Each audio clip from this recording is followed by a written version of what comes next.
Legion can always be powerful and certainly pesky when you're trying to get that bomb down and you get flooded with goo mines. Okay, so let's get over to our game then. First map is Border. We have Team Boost versus Method GG. Team Boost will be starting off on the attack for us today, and that will, as I've said a few times, but I'll repeat it just in case we've got anybody... sorry, I think I've got that the wrong way around. It looks like we've got Method on the attack first, and I will swap that overlay for you in a second, but yeah, we've got 5 attacking rounds followed by 5 defending rounds, and then infinite overtime if we don't have a clear winner at that point. Yeah, definitely. The way that we're doing these attacking and defending rounds, games really can be won or lost on how well you start off your phase, if you will, how well you start your attacking phase or how well you start your defending phase.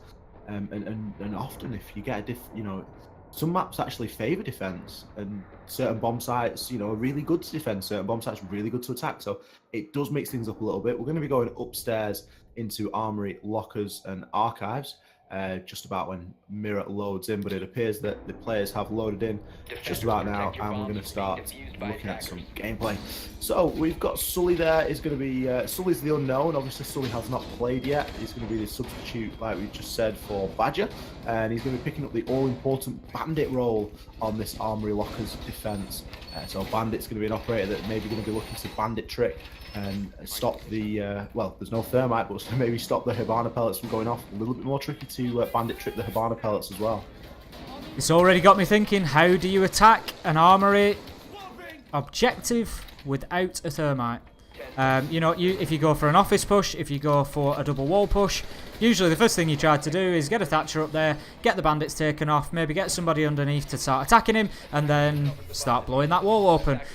Obviously, they've still got Hibana, so they do still have the hard breacher, but much more limited in terms of what Hibana can create, I think, compared to Thermite.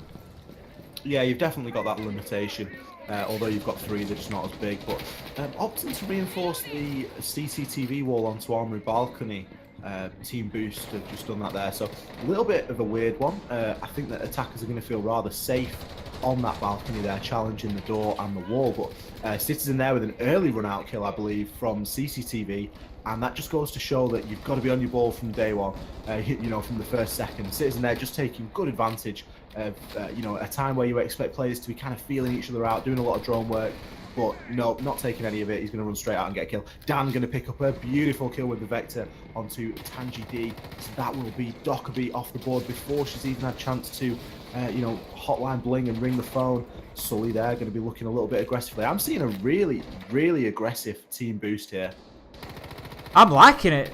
As you say, a couple of, they've got a strong run out there onto the balcony. Always one of the big dangers, no matter which. If you're approaching single window here into office, you've got difficulty because you've got east stairs and you've got the archives run out. If you're working towards double wall, you've got the difficulty of a run out again from the other side of east stairs, potentially from CCTV. So those balconies can be absolutely treacherous. And yeah, definitely Method just falling foul of that, really. Team Boost coming in and taking full advantage. I tell you what, if there's a time to pressure the balconies and make your presence known, it's in the first round, in the first few seconds. Tank there picking up the first kill, and Kendry there trading it out, getting 2 more. So Kendry Meads picking up kills for Method. Dan there trading one back out and getting a kill onto Meads. So quite back and forth, and we've gone from quite considerable Team Boost advantage there. C4 coming out there from Dan onto Kendry, so that's going to lead us into a 1 versus 2, and Tangi D has barely any health. Sorry, apologies, it is Tank. Tank is super lit, and it's going to be a pretty tall order. He does have the diffuser in hand, so could try to get a plant down here. I think he's going to use that bomb potentially as cover to do so, but out come the flashes, and Tank manages to get the first kill, but then gets traded out, and the defenders, Team Boost, pick up that first round. And personally, I think Team Boost have done really well there. They suffered 3 very quick kills, and from a strong man advantage, quickly found themselves in a situation where it was, even 2-on-2, and then that C4 kill from Dan on the mirror through the, I don't know what you'd call that thing, the sort of grill that he shot out. You shoot that out and he managed to just toss the C4 over into office, and that really sort of, I thought, got them moving there. I thought that was going to just finish things off, and ultimately it did. Yeah, people often forget about the grill, as we're now going to refer to it as forever and ever. People often forget about that grill when trying to defend from an officer's push, because a C4 over, that's so effective. And often you'll get players stacking up, feeling pretty safe behind a reinforced wall, waiting for the thermite to go off, but bang, C4 over, picking up the kill. And it just goes to show that, you know, the options really are endless in Siege, and there's always an answer to your question. You've just got to figure it out. But going back to what I was kind of saying earlier on there with, I believe it was Citizen on the Vigil. He's now switched over to the Valkyrie. But on the Vigil, he was very aggressive and making his presence known on the runouts. That's going to be really playing in the back of Method's mind now. And they're not going to feel as safe as they maybe could do on those balconies, and that could be a real, like, you know, bit of a mental game that Team Boost are starting to play right from the off. Make them feel very unsafe on the balconies, get a couple of run-out kills early doors. They're then going to be checking them, wasting time, wasting claymores potentially, and it could just be something as really simple as that. But we're going to see the Team Method now wasting no time and getting straight into East Stairs and establishing a bit of East Stairs control there to start pressuring this workshop ventilation bomb site. Very quick approach so far on the Ash there from Jugger. Definite shift W meta there, just getting inside, getting downstairs and putting shots onto site. But there's, as you can see ahead of us there, 2 roamers and armories definitely being held by Team Boost, and they will be looking to pick up an early kill or two. But how will the roam clear be dealt with by Method? Exactly how, and this will be the, you know, kind of where it's won or lost, this map, especially on the upstairs. You know, in the upstairs, it's kind of won or lost defending the downstairs. And if Sully as Bandit here can waste enough time, I mean, they've already managed to waste nearly a minute, but it does appear that Tank is looking to open up downstairs, just opposite bathroom, and sorry, just opposite tellers, and actually in bathroom, one for a bit of line of sight, one maybe to vault in. Although Kendrew does have the diffuser, I'm not sure where Kendrew is, but Sully is upstairs and he's looking to get this kill onto Jugger, but it does look as though he's going to get pinched now. Jackal also coming into the fray, so this could be a good time for Methods to kind of try and push this as a 2 and get a bit of a pinch going on. Yep, they're definitely defending that upstairs well. As we've seen on Border previously, once you lose that upstairs control, particularly for a workshop objective, the hatches go and it starts to fall. I think we've seen it fall apart a couple of times there. So we're now a minute into the round. Jugger just picks up the first kill onto that roamer, but they've essentially wasted 2 minutes of the round, and that's an awfully long time. But Kendrew working very quickly into sight there, and that diffuser going down. There's nobody there to stop him, so it looks like it will be successful. Dan getting the kill onto Tangy D, Jugger getting the kill onto Mr. Xbox, so that brings us to a 4v3. Kendrew with another kill onto Corey after getting that diffuser down, so proving not only useful in terms of the objective, but getting the kills as well. Meads brings it to a 1 versus 4 Citizen, and Dan, in the 1 versus 4 can't get a kill, and Meads finishes him off. But with the diffuser down, Dan had no option but to aggressively approach site, and that left him very exposed and enabled Method to just come out there and finish things off, having got the diffuser down. Yeah, fantastic round, and I think that the Yings there really helped. Kendrew with the Ying, kind of diffusing the sound of the bomb going down a little bit, and also splitting off the objective. The way that I believe it was Tank opened up bathroom and just opposite tellers on that kind of bathroom wall, he had a really nice long line of sight down to the other side of objective, so almost towards ventilation room, as opposed to actually looking through workshop toward ventilation. And what that enabled them to do is kind of lock the defenders into that area, that kind of half of workshop / ventilation room. And as the plant was going down, they were kind of helpless to it. They couldn't do anything for it. They'd had to come all the way around the corner, expose themselves, and then Meads there picking up the kills from, you know, kind of the atrium area, if you will. I believe there must have been a bit of a mistake on the graphic. It appears as though Meads has replaced Cactus. Cactus being the player that played last week, Meads this week. But I'm sure that, you know, Methods aren't grumbling this stage. Meads is picking up 3 kills. He's doing a good job. Yep, so we're going to see another armory hold here. Armory Archives, we've got that wall reinforced again, as you commented on last time, X. A little bit of an unusual one. Sometimes you more frequently see that sort of shotgunned out, and it just gives an option for defending CCTV. But that being said, you know, everybody's got their own way of doing things, so maybe they're not too concerned about CCTV, and happy for Citizen to just hold that for as long as he can as the Vigil. Yeah, definitely. And, you know, sometimes the Vigil is there as much as to waste time as to get kills. And I think that with how aggressive Citizen played the Vigil last time, that they'll certainly be mindful of him. And I wouldn't be surprised if Method kind of pushed this point a little bit now and really tried to get control of CCTV early. Although it does look as though they're just going to go and push straight for office, which, you know, it did see them success. They did nearly get the bomb down. It got down to a 1 versus 1, so you can't argue with that approach. Well, it's like we say, sometimes if you recognise that somebody's doing something well, so Citizen held them up in CCTV, got a kill on the run out, sometimes, yeah, you can meet that head on and you can expect them to do it again, or sometimes you can actually nullify them for a lot of the round. We're a minute into the round here with Citizen and Dan not really having much, you know, impact on the round because they're off in CCTV, so sometimes it's better to just take an alternative push and move somewhere else. But as you can see, they do have the lines of sight there through to office, so it can still be used. Sorry, not Dan, it's Mr. Xbox in working that mirror, but still got the line of sight through there, so let's see if he can get any picks. Ying's now flying in, and it looks as though Sully's successfully managed to bandit trick maybe 1 and potentially 2. Hibana there trying to go for the little swatch of the alternate sides, but Sully there getting both the charges down. So I think Hibana may be down to 1 potentially. I just hope we see the swatch again. Switch swatch. that's got to stick. So Kendrew moving in on Ying, looking to just work through that archives door and moving back to office single window for a little bit of safety. Tangy D just looking to move in there and clear any roamers. I think it was he's coming from the archives window. Manages to get in. Kendrew gets in and gets the kill onto the bandit there, but obviously too late as most of the Hibana pellets have been wasted already.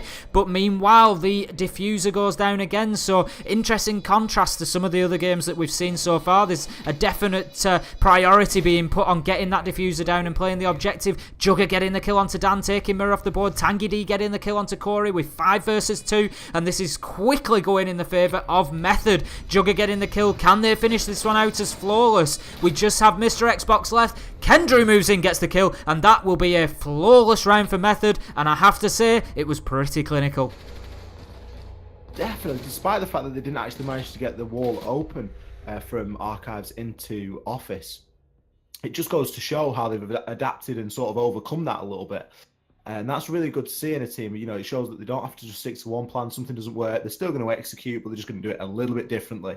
And maybe that's why they pushed that, you know, that scenario so heavily, because obviously it did come down to a 1 versus 1 last time. It was really close, could have gone either way, but something's changed this time and they've just done it a little bit differently. I think that possibly Citizen maybe not as aggressive on the run-out kills. Obviously, he picked up a couple last time early doors, and that'll have been playing in the mind, but they did take full control over East Stairs relatively quickly, so it does cut off, you know, a large amount of that danger, if you will, from the run-outs. But you know, Team Boost not to shy away from a challenge. They have won 1 and lost 1 up here, so they're going to go straight back, which I wouldn't say is too bad a thing. Maybe just defend it a slight bit differently. Yeah, interesting point you make there about the run-outs, X. Sometimes I think it's an interesting point to say that sometimes aggression breeds aggression. So they've run out on the first round, so, you know, what do Method then come back and do? They rush East Stairs, and before you know it, 10 seconds into the round, you've got an Ash downstairs, because at that point they think, right, if they're going to run out on us, they can't run out on us if we're inside. You know, that's straight up logic, so they've just got themselves in quickly, and that, I think, has hurt them a little bit, because then that's enabled them to move into officers as well, and ultimately that's where the push has come from, officers and archives. Yeah, sometimes, like you say, if you're getting played really, you know, if a team are coming up really aggressively, the best thing is to do just fight fire with fire, and like you say, aggression breeds aggression sometimes. Dan there trying to make us all sick with the camera there, just spinning around on the spot. And it looks as though they've placed a mirror a little bit differently this time. They've played a mirror in Fountain, so that's going to give them a little bit more of an angle onto that single window into office. But it does look as though Method have got a different plan this round. And, you know, not trying to do exactly the same thing every time. They brought the Thatcher this time. But as we've said in the ban phase, we have no Hibana, so it is, sorry, we have no Thermite, so it is all going to be on Hibana to get this wall open. I think clever for Dan to wait there. He's placed one mirror into Fountain, but I don't know. It might not have been his thought process, but it seems like he was almost waiting to see if the push was coming from that west balcony. And as it starts coming from there, he gets the mirror up. Whereas that could have been used potentially in officers or somewhere else if needs be, had the push come from that side. So possibly clever just waiting to use that utility and make sure it goes into a useful position rather than getting it down at the beginning of the prep phase when you are second guessing where that push is going to come from. But good to see Method just changing things up. Bandit Sully is going to have some more success on the Bandit, but gets damage from below, and he's going to surely have to back out of there now. So that could leave Tank open on the Hibana just to start getting that wall open. But yeah, good to see Method coming in, and they've got a different plan every time. Great headshot from Dan on the mirror there, and that's that late mirror that he placed, just taking Tank off the board, and that's the Hibana. So if that wall isn't open, it's not going to be. Mr. Xbox there getting another kill onto Jugger, and unfortunately this attack from Methods is just falling a little bit short, and I can't help but think it is due to the lack of the thermite.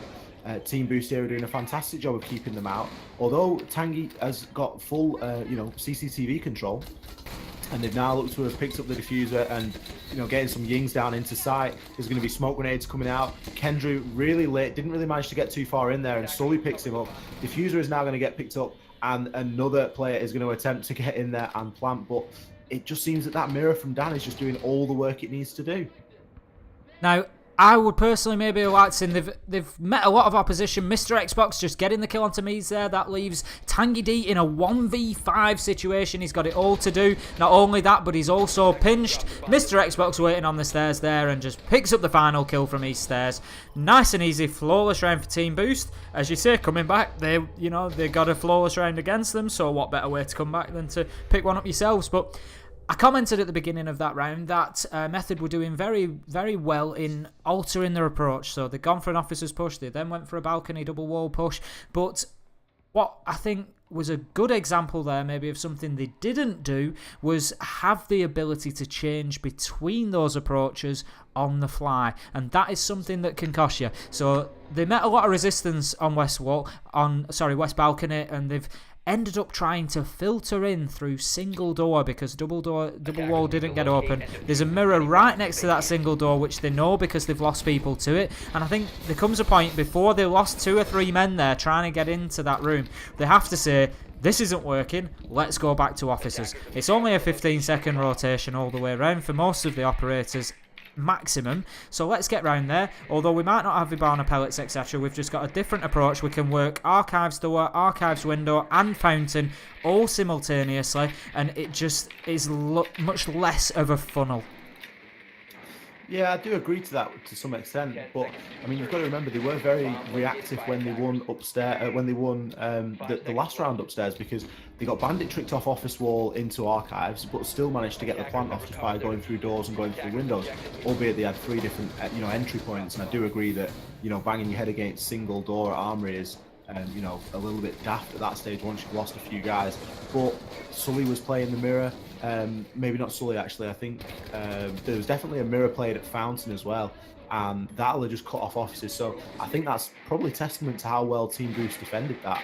I don't really think that they gave them much option other than just to once they'd been Bandit tricked out of the Hibana pellets, Method didn't have much of an option other than to try and filter in and get frags. But we're going to see downstairs now, ventilation and workshop, and upstairs control will be fought for right about now. Tangy D there is going to be droning in and checking out just to see if he can get any Jackal footprints, I imagine, with Jugger there pushing offices. It looks like we've got a couple of guys playing up in Armory, and they're going to get, hopefully, well, they're going to get pinched pretty quickly. Doc there being played by Dan, and I believe Sully is playing up there as well on the Bandit. That ACOG of Doc there is going to be really handy in that situation, just to hold a pretty tight pixel peak, and I think that Jugger here may fall foul of that if he peaks that a little bit too much.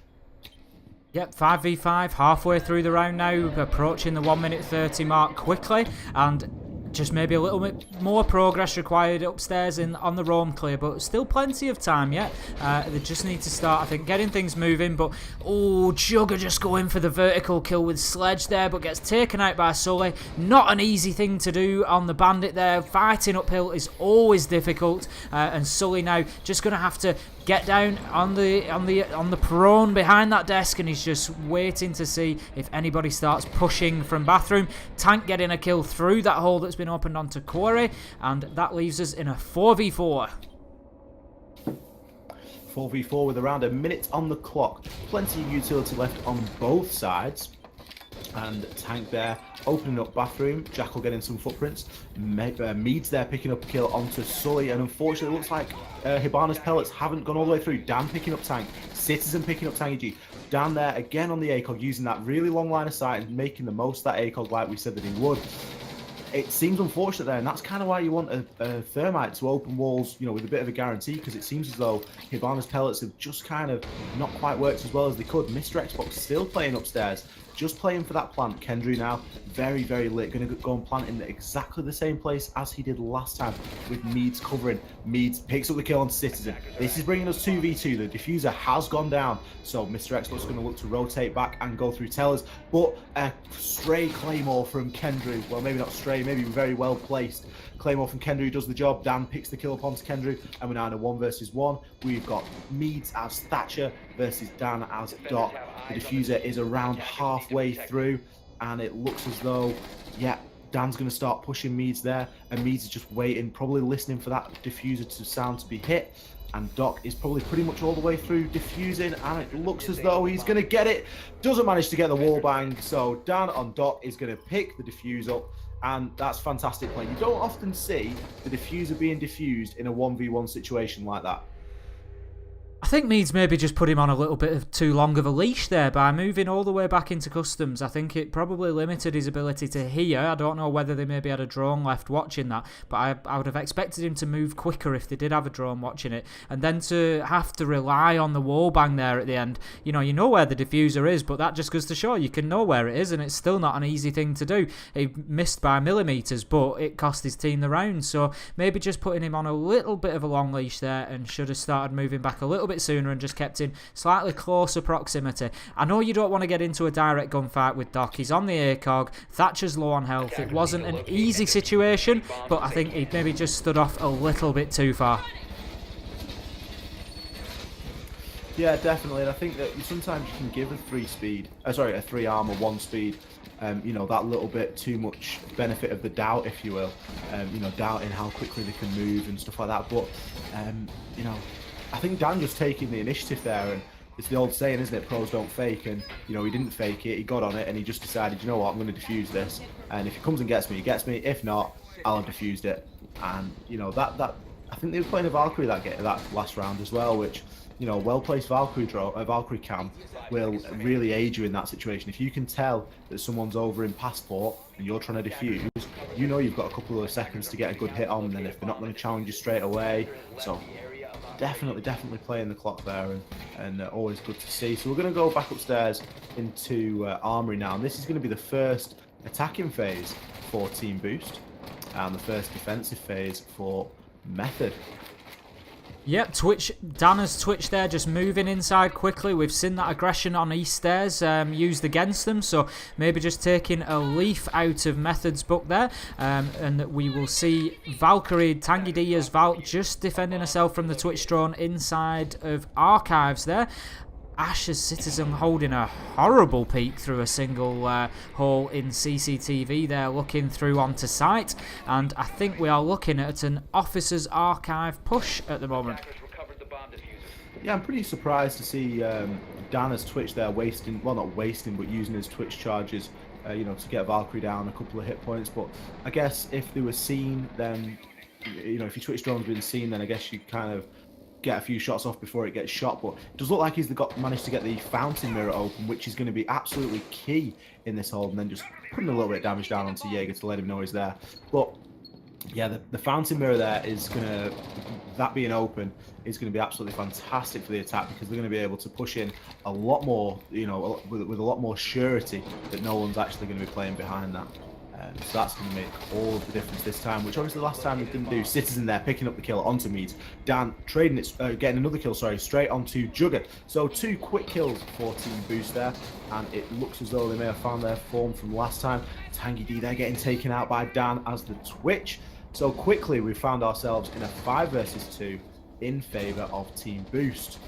Dan putting that F2 to great use. Sully moving in and getting the kill onto Kendrew. Tank managing to get one back onto Corey to bring himself to 1v4, but he's certainly got it all to do. The diffuser is going to go down. Can he stop the plant with the C4? Yes, he can. He gets the C4 onto Xbox, and that stops the plant, and now he can start looking at this differently and defending that diffuser instead. And all of a sudden, the attackers, Team Boost, have to start pushing Tank, but Dan coming in with, I think, his 3rd kill of the round, manages to close things out for his team, and Tank very unfortunate there after that fantastic C4 toss.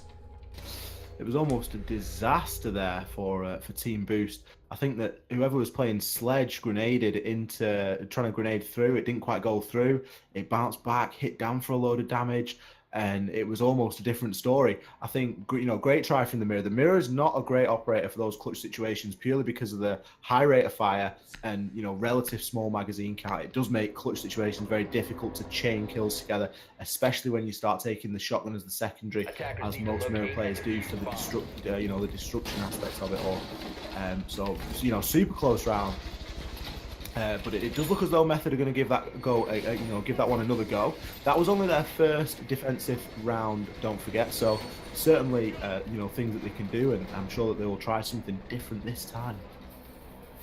So we have got another Armory Archives hold. Tangy D playing Valkyrie again, so he'll be trying to put those cams to good use, just knocking out the Archives window there, likely to put a cam out onto the ventilation unit area. And the drone gymnastics going on there, and finding that Corey's already beaten Citizen to the spot on top of the fan, but they're going to trade out, and Corey, I'm sure, will move on to somewhere else.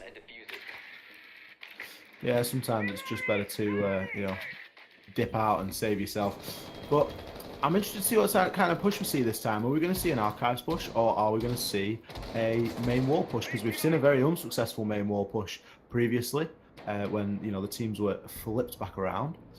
But this is, they tried to push Officers and Archives last time, Team Boost, but they weren't too successful in doing so.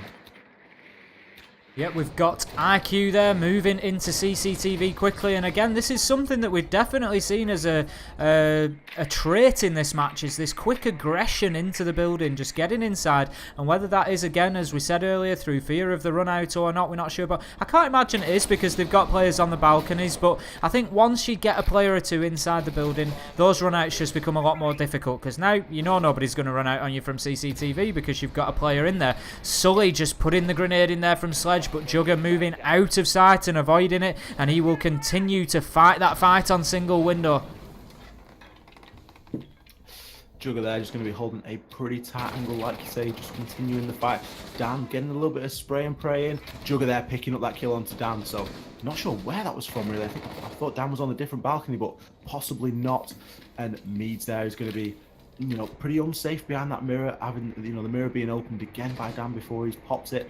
So it's all to play for still. Methods here with the man advantage coming up to the final minute. But as we know, most things do seem to happen in the final minutes. Not much progress made by Team Boost so far. I feel like Method are in good control here. Tangy D just getting that C4 toss onto Corey as well. So that's coming from the Valkyrie this time instead of the Mirror. And that leaves us in a 5v3 with Ash, Sledge and Hibana still on the board. 58 seconds to go, and they start to open up some lines of sight through Office Wall, and that's going to make it more difficult for Jugger to defend, but he might be able to get a peek. Remember, those lines of sight always work in both directions, but shots coming into him from Citizen on the Ash there, and I'm sure he's going to keep watching that angle to try and pick up a kill. It's time, really, that they need to start thinking about the diffuser. It's with Hibana, and they need to start thinking about getting inside and where this plant is going to go down. But with 30 seconds left, I think Method have got to be favourites here. Xbox getting a kill onto Kendrew though and bringing us to 4 versus 3. Citizen getting the kill onto Meads, and maybe this is where it's all going to come. But we have somebody from Method, I'm not sure who, is on the flank and applying pressure to that fountain area. Trading out, Mr. Xbox gets the kill onto Jugger, but then that is traded out and he moves in and starts getting the diffuser down. We've got, I think, Citizen is down. We've got Hibana down, and this is all for Sully to do, but he gets the first kill. Second kill, Tangy D, and Tank wins the round with a double kill. That's unbelievable play from Sully, and it just goes to show how much patience can pay off in this game occasionally. You know, I was looking at that there where you were talking, thinking, ooh, you know, Sully really could do with being in a different position here. He doesn't look like he's in the best spot. He's kind of watching the plant, but he's not. There's a flank going on. No, totally wrong. He's held that angle. There's obviously been good communication and good comms as to where the last two players are, and he's just cleaned up the kills like it was absolutely nothing. That's a massive, massive round for Team Boost. Yep, seeing very similar performance to what we've seen on Border from Team Boost before. Remember, they beat Dave Esports 6-4 on Border in the previous matchup that they've played on there, and we're now looking at match point at 5-2 in favour of Team Boost, and they just need to keep doing what they're doing. It's essentially, I think, they're winning the gunfights, they're mixing things up, doing things differently. They're certainly not predictable, and they've got the, I think, same operator lineup as last time. That's about as far as the predictability goes. And I think, let's see if we get another aggressive approach from them. I mean, for me, this is pretty crazy from Method to be going to the same spot. We've now lost this bomb site 2 times in a row, I believe. Yeah, I believe it's 2 times in a row they've lost this bomb site. So I'm really, really struggling as to why they're choosing to go up here again. This is match point. You know, this is match point for Team Boost. Team Boost win this, that's going to be it. First map over, we're going to move on to Chalet. But, you know, I can't help but think maybe go downstairs, try and switch it up just a little bit maybe. Worth pointing out as well that this was actually Method's map pick. So, you know, coming into your map and losing 6-2, heading on to a map that the other team has chosen to play, Chalet in this case, it's certainly not easy in terms of the mental game. No, definitely not. I mean, Border's a difficult one because, you know, people can pick it, but I think everyone knows it to a degree.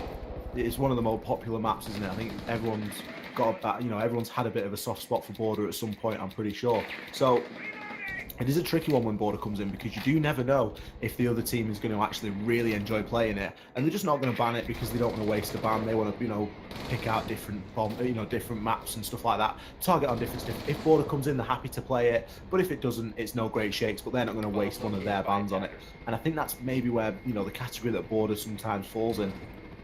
Yep, we've got a turtle defence in full force here from Method. They've got 4 on site, I think, at last count. I think, again, they could maybe just do with a roam presence downstairs just to work on that flank on east stairs or potentially up main stairs, and just to keep Team Boost just guessing a little bit more, whereas I think they're actually quite comfortable moving into the areas they want to operate in. They're not really being challenged. You can see there all those blue outlines ahead of you. Method heavily on site, and as I say, it just gives Boost the time to think. Sully with a beautiful frag grenade kill onto Meads, bringing us to 5v4 and taking this game by the scruff of the neck for his team and saying, let's go and win this 6-2. Yeah, absolutely, definitely not taking any chances there. Again, the grenade straight in. Meads off the board. Meads has been a very good player so far in this matchup. And Dan there picking up a kill onto Tangy D. So that's going to be Dan with the Twitch, Dan with the F2 again. He's, you know, he's formidable with that gun. It is, as we've said multiple times, one of the best in the game. And it does appear that Citizen does appear to know that someone behind half wall, Kendrew, is going to be the victim. And he did get droned out. Sully picking up a kill onto Jugger. Corey picking up the last kill onto Tank. And a really convincing round from Team Boost. I think, you know, despite the turtle defense, like you said, they could have really benefited from someone on the roam, because we saw how powerful Mr. Xbox was when he was on the roam. He managed to flank up east stairs and get a couple of kills, but not to be. Your map 1 winners are going to be Team Boost, taking Border in fine fashion. Absolutely. So we will just pop back out and we'll have a look at that ban picture again. I'll get those operator bans reset and we will start having a look at the operator bans that we will be seeing for the Chalet map. What do you think about Chalet upcoming there, X? Chalet's going to be a really interesting one. I believe that we could see, you know, fairly similar bans. Maybe not see the Pulse band. and maybe not see the Lion ban. I think if you ban Lion once, you're going to ban him twice because whoever banned him was obviously pretty happy he was out of there. So Thermite, Thermite's a good potential ban for Chalet as well because obviously, as we've said time and time again, everything or not everything, but a hell of a lot hinges on Garage Door. And if you can get Garage Door open on Snowmobile, place a guy down there, you can create a real big disruption and something you really don't want to have to rotate through, as well as pushing back Wine Cellar. So you don't really always open it for the plant. Sometimes you just open it so that you can push elsewhere and, sort of funnel the defenders around. So the operator bands coming in there, we can see we've got Lion, Ying, Valkyrie, and Vigil band.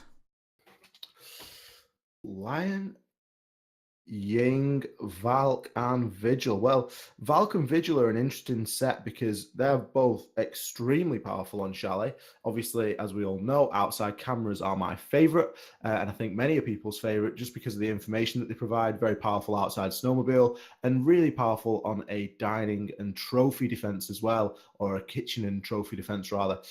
Ying, again, a really powerful operator. We did see a little bit of Ying on border as well, so that's always a good band to take an operator out that has played a little bit as well. And obviously Lion being Lion, don't really need to flog that horse anymore. I don't think. I think we've seen his ban rate definitely drop. It's certainly not as frequent as it has been. It's pretty much been like 100% ban rate. But we've certainly seen that drop since the nerf. But we've not seen his play rate increase. That's what I was going to say. Is it that the ban rate is going down because people aren't really worried about leaving him in anymore because nobody picks him? I don't think people are worried about leaving him in at all. We've seen him left in this evening, and he's not really impacted all so much. As we all know, the scan's greatly reduced. It's different as well. It doesn't show you if you stood still. It will show you if you move, but not if you move and then stand still. So it's a different operator really, and it's just not as powerful as what he started out as. So I'm not going to say it's a wasted ban, but I think there's definitely other operators you could take out, but maybe they just don't want to take any other operators out. Maybe they're like, you know what, Lion, we wouldn't use him anyway. We're just going to take him out because we're happy with everybody else that's in there. But yeah, Thermite for border now is looking really weird now that Thermite's in for Chalet. And that moves us on to our second map, which is Chalet. We've got Team Boost 1-0 up following a comprehensive win, 6-2 on border. I think that was won in around 30 minutes, so not a huge amount of playtime here so far either. So that could be, again, something that plays into Team Boost. If they're the team that have carried some momentum here and now they're moving back in, if Method haven't found the feet in that 30 minutes, they could find themselves very quickly overrun. Yeah, Method going to be starting out on the attack this time with Team Boost on the defense. And we saw this, we have seen this actually, I do recall now, because we saw a bar and gaming room hold straight off the bat. And I think it throws a lot of teams because they're not expecting bar and gaming room straight away. That's a bomb site that you really want to take a Glass, a Blackbeard, maybe a Capital, plenty of smoke, plenty of ability to be able to watch the bomb site from a distance, i.e. the helipad, anywhere outside that you can find some cover, pressure the windows and try and get a plant off. For sure, we've got a castle here then, who's just going to be castling off that bar area first of all, so that'll slow any approach from Great Hall or Fireplace area. And it looks like we have got a disconnection from Sully early on that will leave us 5 versus 4, but it looks like we're calling for a rehost. Yeah, potentially calling for a rehost here. I think that it's, fairly fair. There's no health been lost between teams. It will probably be an admin's decision. So, kind of place the whistle in these sort of scenarios, and you never really know how it's going to run out. But yeah, most of the team is now left. So, it does look like we're going to be taking this one to a rehost. But yeah, rehost can always be difficult because maybe now, Team Boost know that that's where Method were going. So it's a tricky one. If you're looking to throw someone on the first pick and you're going to go, you know what, we're going to go bar and gaming, that'll throw them off. They're expecting trophy, they're expecting snowmobile, and then all of a sudden you have a rehost, bang, you kind of lose the element of surprise a little bit. Yeah, that's it. It raises that question of, do we do the same? Do we go different? What do we do now? But also, I was literally just on the way into that match talking about Team Boost's momentum, by keeping Border short, having being the team with the momentum and the confidence, getting into that second map quickly. You can find yourself very, very easily running over people. This is not going to play into their hands at all. Method are going to just be able to, take this couple of minutes, just take a breath, slow things down a little bit. And I think if anything, this benefits Method rather than Team Boost. Yeah, exactly. I mean, I've said it multiple times now, and it's not always that the team that's doing well has the momentum. It's that the team that isn't doing well doesn't have the momentum, and quickly you can get wrapped up in that, and all of a sudden, a nice little 5-minute break or however long the rehost takes just gives you that time to talk through as a team. You're really relaxed. You've done nothing wrong. You're on attack, so you know. Team Boost don't know anything about the way you were going to attack that because all they've seen is a drone at best. So you've still got all your plans, all your elements of surprise, all your operators, whatever you wanted to do in that round, your strategy, it's all still intact. And bang, looks like we're going to get straight back into this one. No messing around. Team Boost just as quick at getting in the lobby as they are at closing out games.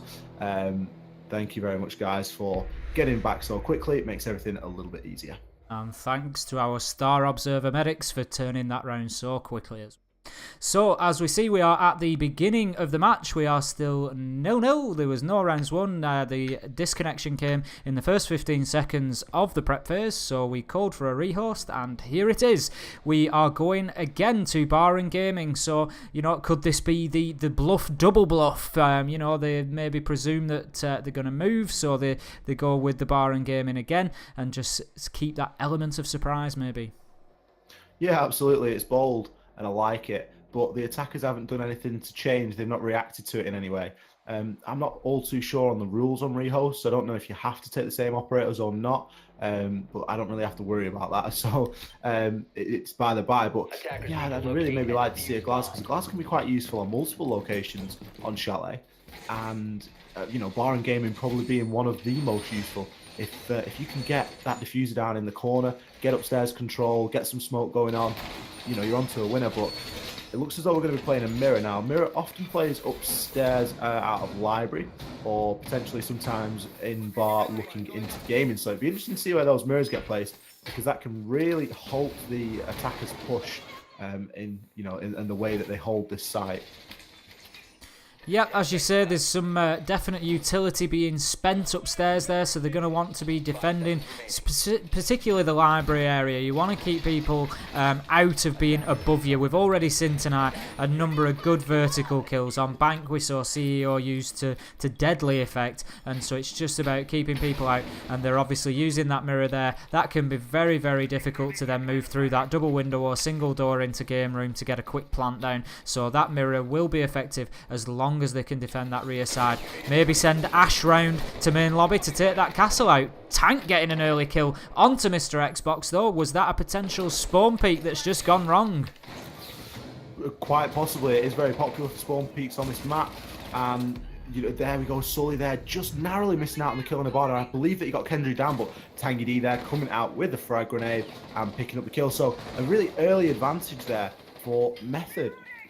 Yep, we are now 5v3, as you say, less than 50 seconds into the round, and Method coming out very strong here. Remember, this is Team Boost's map, and they were trying to defend. Kendrew getting the kill onto Citizen, leaving us 5v2. And you have to remember that they were trying to defend that library area heavily, and that's been overrun very quickly, so ineffective up there. Tangy D getting the kill onto Corey Lees 5v1. They're going to be looking to make a statement with a flawless round here, I'm sure. There's players above, players to the side. He really doesn't know which way to turn here. Dan on the mirror, you have to feel sorry for him. He's got no idea which direction they're coming from. The diffuser goes down, and now it's a retake situation with Dan on less than half health.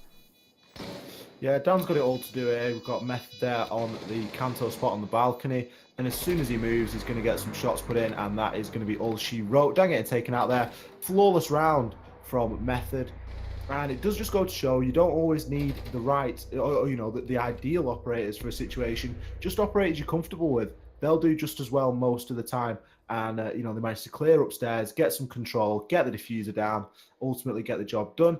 And to no surprise, we're going to see Team Boost now switch it up, and they're going to show us what they've got in Kitchen and Trophy.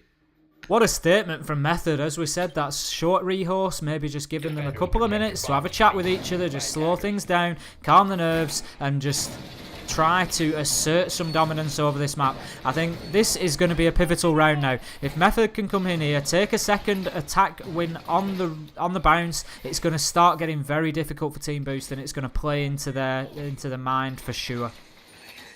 Yeah, definitely. I'd like to see some rounds chained together here, and you know, Charlie can be one of those real back and forth maps, and I think we're definitely going to see maybe a more comprehensive defense this time. It's a little bit easier to defend Kitchen and Kitchen and Trophy Room. So maybe we're going to see it last maybe just a little bit longer than last time. We did say before that bar and gaming is rather difficult, basically because you're trying to defend the room that the attackers are trying to enter. And although that's the same for Trophy is a single window, whereas Gaming Room has, you know, a double window, a single window, and a door, and an upstairs. So it does all just get a little bit too much sometimes down there. So this side, a little bit more favoured, you know, a little bit more stacked in the defender's favour. And we're going to see Meads there wasting no time getting straight up onto the balcony, getting out the static camera and doing IQ things up there. Yeah, Buck is just going to be, Tangy D on Buck is going to be pushing into Master, and it looks like Hibana's going to be joining him. And they're just going to try and push in through there, gain control of Master and Office, I would imagine, get the hatch blown and start applying some vertical pressure with that Buck. Good to see some Buck. We've not seen much Buck tonight. No, we did see an awful lot of Buck on Monday, used to, you know, great effects, but always nice to see Buck on this objective in particular, purely because Master Bedroom's just a floor waiting to be opened up, and there's all sorts of nice angles down there onto, you know, the corridor, onto the, you know, the rooms below. So once you've got the hatch open, get that open, you know, get the floor open as well, and really get into Kitchen, and you can start to move the defenders then and manipulate them, and that's when people can pick them up on rotates. Very close to picking up those vertical kills that we're talking about, but Sully putting a good battle up back through the rafters, but shots raining in on him now, leaving him less than 25 health. We've got two upstairs asserting some real dominance over site, and it's going to become very difficult, but Corey getting the kill onto Kendrew, taking the Hibana off the board. The Buck frag grenade comes in, but can't find its target, and just really struggling at the minute, Method, just to make this vertical advantage pay. Yeah, they've got fantastic map control, and they've done it relatively quickly, but they've spent you know, quite a bit of time now, and it doesn't seem like they've got the, you know, the next progression into the plan. You know, but then said, most of Boost now are playing in the objective. I don't believe there's anyone playing upstairs. Jugger there picking up the kill onto Chorus. That's Castle out of the wood, so that's the Ash that's just going to be, you know, Bash charging down the castle barricades and getting a bit of a line. But Mr. Xbox again on a bit of a flank. He's downstairs, and is he going to go all the way around and come up the Great Hall? No, he's going to go straight upstairs and go head to head with Tangy D. Tangy D getting taken out there, and it looks as though Citizen is going to pick up a double. He does. Citizen picking up two quick kills. Method there, oh sorry, Meads there getting a kill onto Mr. Xbox. All down to Meads now, and the defending team are very, very weak at this stage. Probably 30 hit points between them, but smoke canisters in hand, although IQ does have a frag. So this is very tense. IQ also has the diffuser in hand and probably could get the bomb down, but goes for some kills. Dan picking up the kill, and a great way to close the round out for Team Boost. It looked like it could have gone either way at one point. Citizen there playing a really tight angle against the double door, managing to pick up a double kill just by holding in a place that you wouldn't really expect, and being a little bit sneaky about it. Mr. Xbox there on his signature flank that he does seem to really enjoy doing with Jaeger, picking up a kill there as well. So some great standout plays, and we're going into this 1-1. All is even. Plays from Citizen there. That was impressive on the pulse. And Mr. Xbox as well, just taking that flank up the stairs, getting up the master stairs, and just getting the kill up at the top. And then Citizen gets 2 kills quickly, and all of a sudden you've got a 3-player shift in a matter of seconds, and that really threw them. But I thought the IQ had a real chance at the end there. I don't think any of the defenders, I think they had probably less than 50 hit points between all 3 of them. So there was a definite opportunity there to get in and start picking up a couple of kills. But very well played from Team Boost. They just managed to hold out that turtle defense and bring it back to 1 round apiece. So we're going to be now looking at another defense of Bar and Gaming, and a little bit surprising maybe because to see how it went the first time. but it does appear as though Team Boost are pretty confident in what they're doing, and I'm sure they've got a slightly different plan. Operator selection largely the same for both teams. You know, still seeing Castle and Tank going up onto his little lookout post to see if he can pick up a kill again. It's not a lookout post you see all too often. That I think it does take a couple of seconds to get up there, and maybe, you know, not always too worth it. But I imagine if Hull stands up there, which he has done, but he's just run the other way. So Citizen there does live to fight another day for the second, and we have got Ash. It does appear on the balcony outside. So Jugger's managed to make way up, and it does appear as though Tank's put some shots down, but he's not managed to connect with any. Citizen is pretty lit at this stage, so Tank will manage to connect but not get the headshot. And it's Library now that Mr. Xbox is trying to hold with his life. If only he knew that Ash was just the other side of that reinforcement. But Jugger picks up the first kill, leading us into 5 versus 4, and about a minute into this round. So Sully's still up there in Library looking to hold them off. It's a minute in and they've just wasted, you know, they've wasted some time, but maybe not enough. But it just goes to show how much pressure Method are applying to this Library. So Sully getting down there and then choosing to drop through the hatch, taking some damage as he does, and that leaves Method with control over Library again. So let's see if they can make it pay as much as they did last time, and wasting no time. Ash getting in there, Jugger opening up the floor and looking for those lines of sight into objective just to start picking off the defenders. But Dan with a great vertical kill with the C4 from Mirror onto Jugger. So that will take one out of Library and leave us in a 4v4. Dan's had a fantastic evening this evening. It seems whatever operator he picks, he seems to do very well, and that C4's testament to that.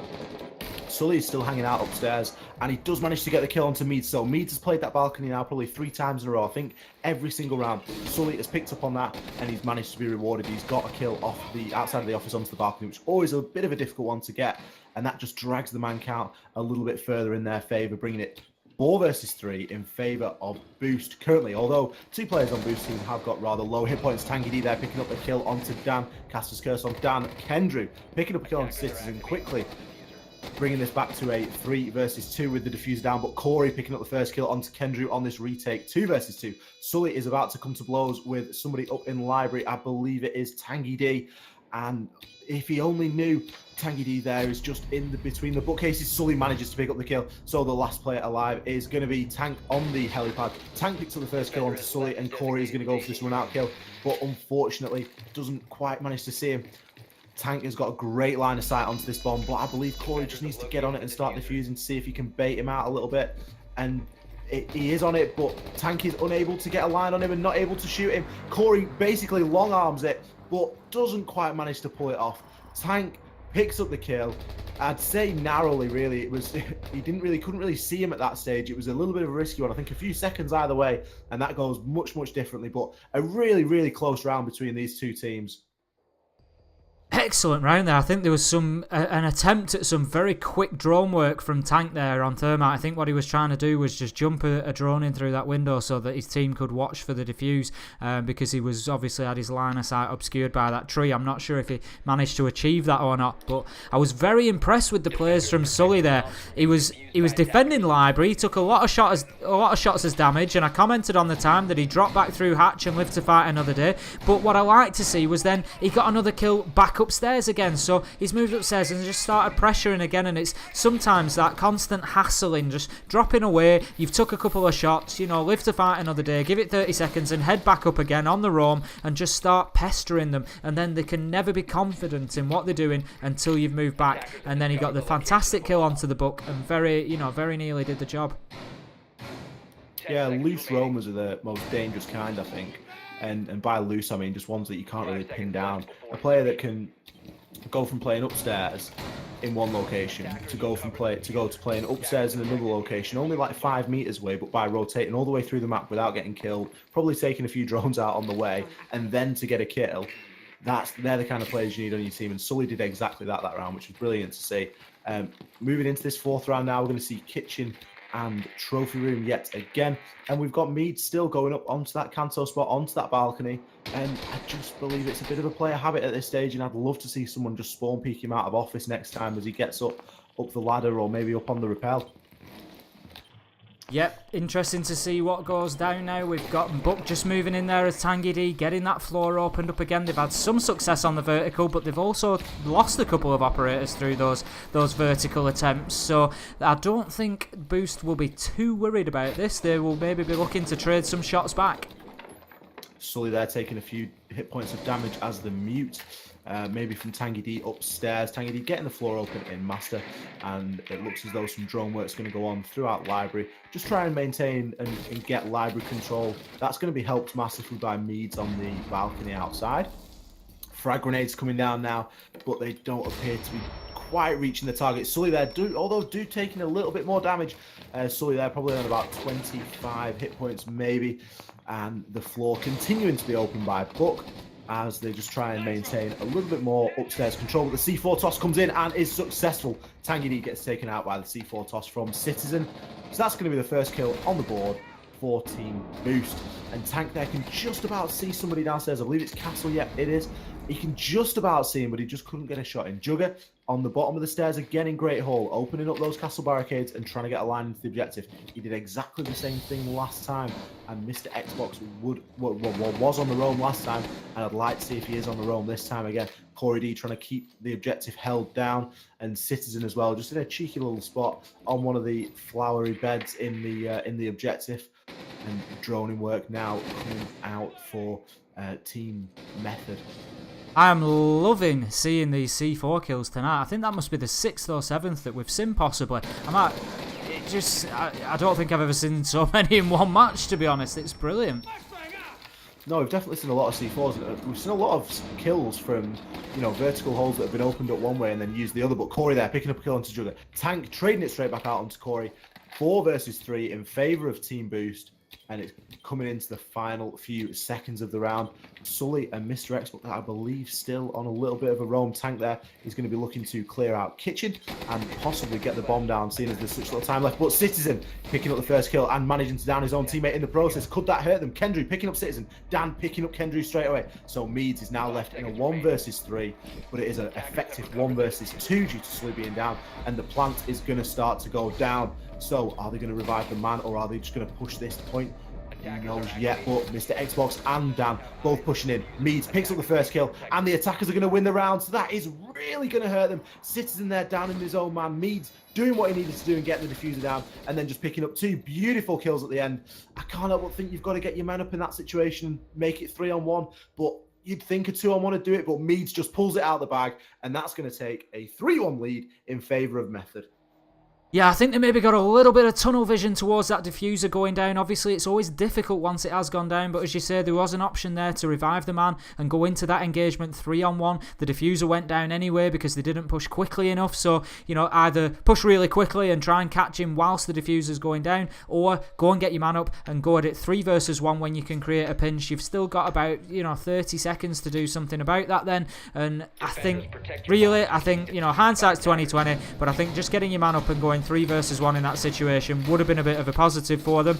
That said, I think even approaching that as a 2v1, if they, and this is all if they were aware that where the diffuser was going down, that it was behind bomb, you've got to remember it's quite easy. One could have gone down corridor to move into dining room to flank behind, and then the other one pushes from kitchen and trophy side, rather than both coming through the same single door. And I think that was what made it easy there and I'm not saying it was easy, but it made it easier for him to get the double kill there because they were both so close together.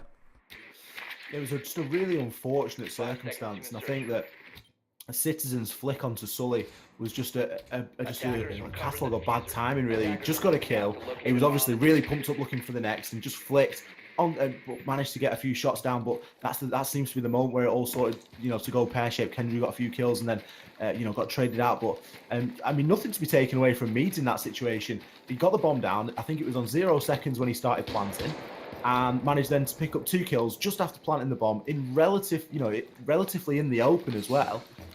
So just a great round, but you can't help but think it's this little bit of a missed opportunity from Team Boost. But on to the next round now, and they are going to choose to defend down there again, having had it so quite close down there the first time. So Tangy D there on the book, looking to open up the floor again, and Jugger just raining some shots down from Attic. Citizen here on the pulse again. Is he going to be looking for another C4 kill? Like I said, we have seen plenty this evening already, but I'm sure we will see some more soon. Corey there getting some shots in, but not managing to connect. And Jugger is already pretty lit, probably about 25 hit points maybe, and he's going to be pressuring down West Main Stairs, just maybe looking for a kill on a rotation. You know, as these floors are getting opened, these rotates are going to start happening as people try and move to somewhere they feel safer. So it is a good position to hold up, and it changes up from what he's been doing previously, which is going to Great Hall Stairs and sort of sitting there. Mr. Xbox there on the roam. It does appear as though Meads has got a nice little drone placed to overwatch the Great Hall area. Mr. Xbox has had a lot of success on that roam a couple of times, so interesting to watch and see what he does with the Jaeger now.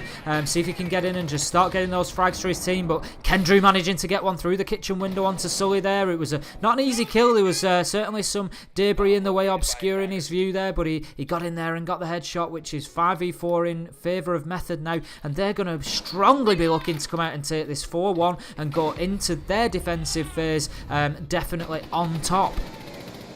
Corey there just picking up a kill onto Tangy D Jugger, trading it straight back out, picking up the castle. So that's 4 versus 3. So it is looking good this time for Method. They do have the man advantage, although the smoke grenades are going to start coming out from Dan.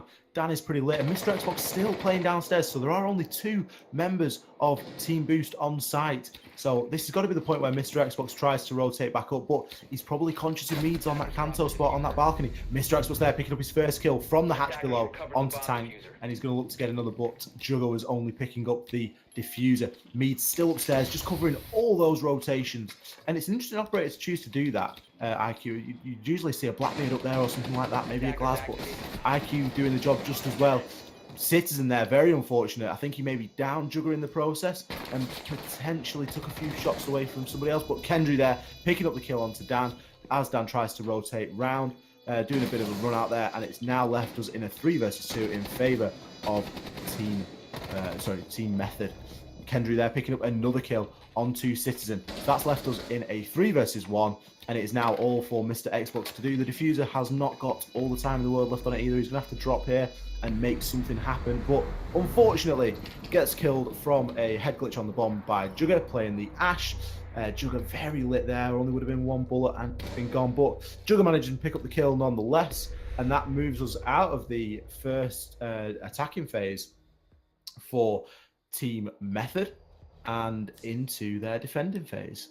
Yeah, excellent play from Jugger there, just patient, preempted that late hatch drop, and the reflexes on that kill were pretty impressive. Mr. Xbox's head was only there for less than half a second or so, and he managed to put the shot onto it, but Mr. Xbox playing well. He got the first kill on the hatch from underneath there, but I think at that point you've probably got to rotate away from it. He did seem to continue paying attention to it. Maybe get yourself upstairs and start working in from dining room, because ultimately once you've got one there, the call out goes out that that's where they think it's come from, and the likelihood is they're not going to show themselves, and the angles there are tight, so you really need them to be standing over the top of it. It's quite easy for them to avoid, so I'd like to have seen Mr. Xbox just move off at that point and keep them guessing.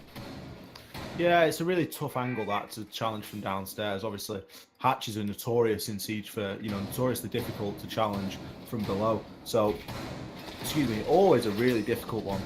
But I think he maybe roamed for just a little bit too long.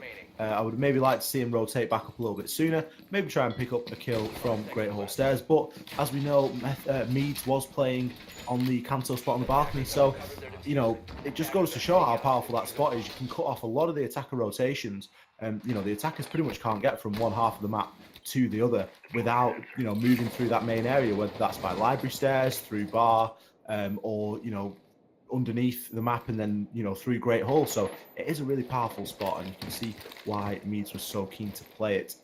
Interestingly now, with Team Boost on the attack, we're going to see our first Blackbeard of the night. So he's just looking for the long distance engagement at the moment. Shots coming into smoking kitchen there from the Blackbeard, so I'm sure he'll keep watching that window to see if there's any more peaks coming back out, but he's also watching office door for any potential run out there, and it looks like Legion Tangy D just coming out and getting that first frag onto Citizen, taking IQ off the board, which could be an important operator, and that's going to help them just continue holding this master hatch and stop Hibana being able to open that up.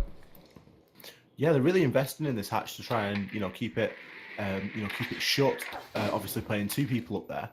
Dan now as Blackbeard is on the balcony.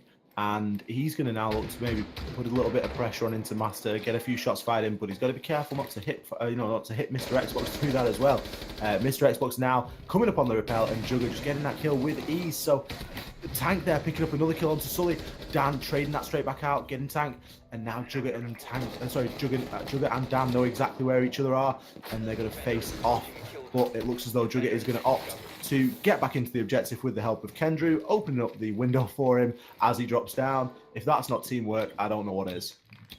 Excellent plays there from Method just to keep themselves alive, live to fight another day. And, yes, they've given some control up upstairs, but they are down now to Thatcher and Blackbeard. But Corey getting the kill onto Kendrew, Meads getting the kill onto Dan, so that leaves us in a 1 versus 3. And Corey has it all to do as the Thermite with just under 75 health. And he gets the shot onto Jugger first of all, so he brings it to a 1v2. Now, interestingly, it looks like the defenders are separated, so Corey can start to work this and try to create a couple of one-on-one engagements. The kill that Meads got there with the headshot onto the cancel spot was unbelievable. That just goes to show how much he knows about that spot from playing it himself.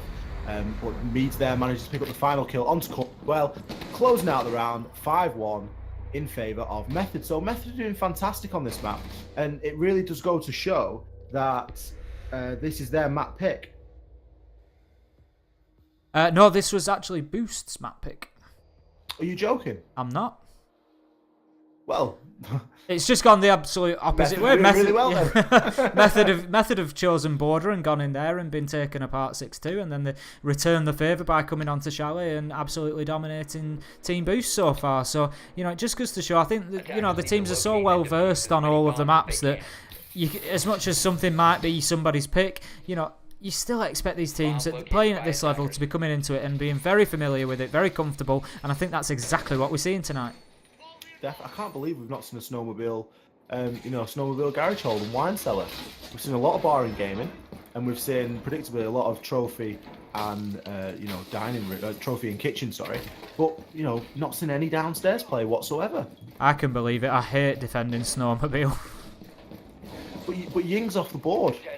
Yeah, that's a very good point. I think it's just once that door gets opened up, you know that they're going to put 2 operators on there, potentially a Blackbeard, and it just starts becoming very, very difficult to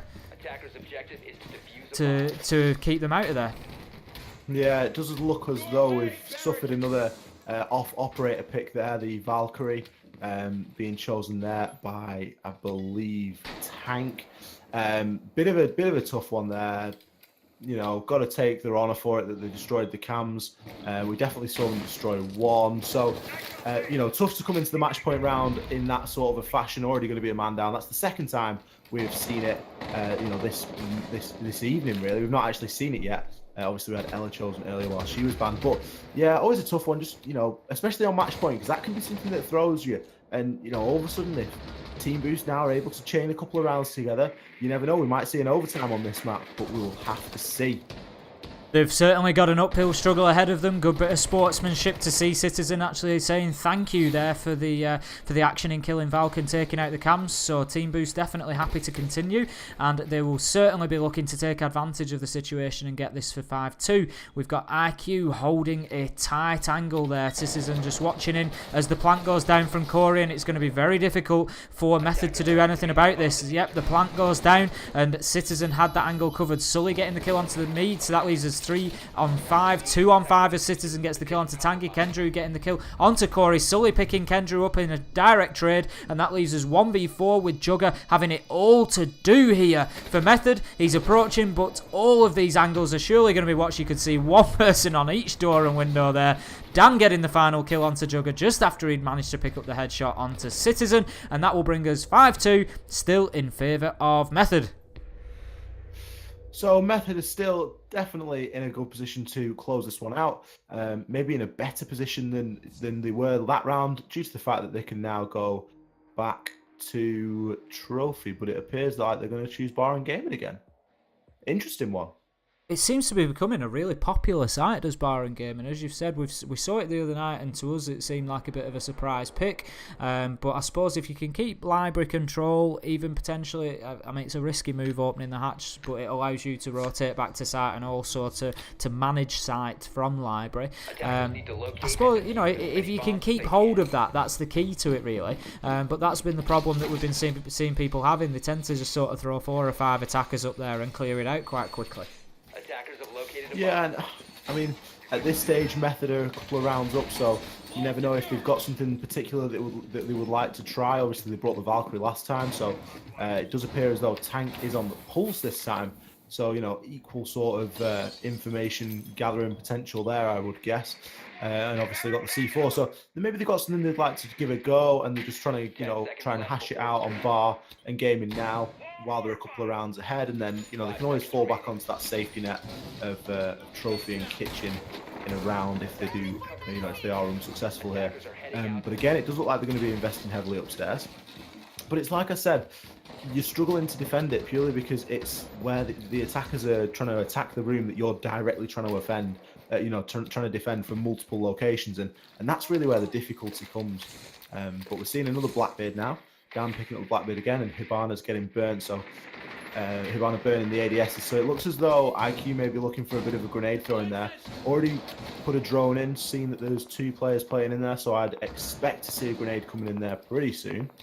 Still got an active ADS though, so that's going to take the first one out. And as you say, we've got 2 players at least to hold library. But what a beautiful kill from Citizen, getting the headshot onto Tank there through the window, through the hatch, and taking the pulse off the board. So that could be a big kill. It just stops. It's a real denial of information there. Jaeger just put in another ADS there. He's obviously trying to defend himself, and he's going to continue to try to hold that library. We've got Corey now pushing in from downstairs. The Team Boost really going with an all-out push from everywhere here. Yeah, they're not wasting any time in getting, you know, every option open. You see there Sully coming down and just trying to open up a little bit of garage to gain a little bit of sight into Bar, I imagine. But there, the mirror is going to be playing the mirror with the wall hard next to it, so you're going to be, well, soft there, I guess, but you're going to be able to shoot through it. But it doesn't really give you away when you're peeking it, so it's a nice little addition to the mirror window, that. Not something you always see, but Corey is going to be pressuring Library right now, and he's going to pick up his first kill. Surely, no, Jugger manages to turn and burn. Jugger gets the kill onto Corey, and that is going to lead us into an even man count, 4 versus 4. Fantastic kill from Jugger. I definitely thought Corey was going to get that one, but Jugger in there, probably about 30 health, definitely living to fight another day. Mr. Xbox downstairs, and it does appear as though they do know where he is. But they're not quite keen on pressuring it just yet. That's a really nice angle from Mr. Xbox, and he does manage to get the headshot. You have to remember that one for next time you're playing in ranks. That is a popular spot. But Dan picking up the kill onto Tangy D, and this is all going the way of Team Boost at the moment. They're looking to win their 2nd round in a row on the same bomb site. Grenades coming in now, and a beautiful grenade from Sully. That's going to take out Meads. Grenade down through the hatch. Absolutely fantastic. That's getting the bandit off the board. And Kendrew, last alive, with it all to do. C4 in hand, and it does not get anybody. Unfortunately, Citizen there, picking up the final kill onto Kendrew as he dropped the hatch. And a fantastic round for Team Boost again. Team Boost definitely giving themselves a boost here. They've picked up a bit of momentum, who knows from where, but the confidence is coming back. The kills are coming in, 6, 6, 5, 7 in the top 4 players there. I think the least player on 3, so definitely starting to get moving. As you said, they've had some really nice angles. That kill through the ladder, I know it's a popular angle, but the sight there to see Jugger's head through there and know that he was there, really, really something else. I've never seen that, and I've often pondered that ladder because it's one of my favourite ways to die on Chalet. Just go up the ladder and then someone's there waiting to take your head off and bang. But yeah, jumping onto the car and using that as a different, you know, a different vantage point to get a better angle. Fantastic play. And now this 5-1 lead isn't looking so cushy for Methods. They're looking at, you know, defending this one now to obviously still for match point, but you don't really want to be going 5-4 when you've started off 5-1.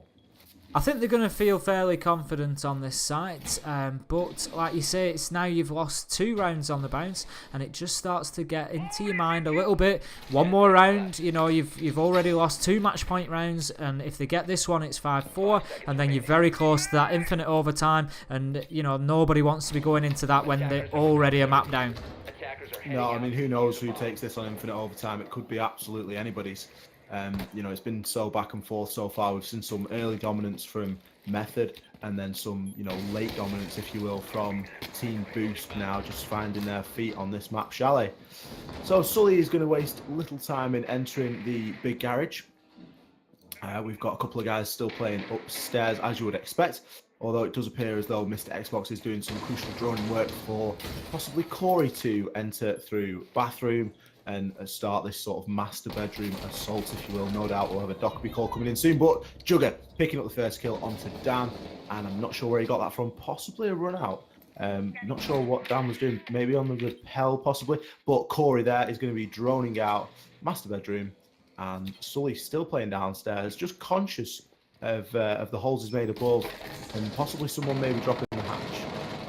Excellent plays early on to get Dan off the board there with the Blackbeard, so that could be the influential shield out of the way. Meads getting the kill onto Mr. Xbox, and Method putting themselves in a very dominant position here with 1 minute 50 remaining on their defence, and this round will give them the match. So the frag grenade possibly coming up, but just manages to graze Kendrew, but doesn't quite get the kill, forces him out of trophy for the time being though. He'll join Tank in kitchen on the pulse, and Tank still full health, going to be feeding that information back to his team.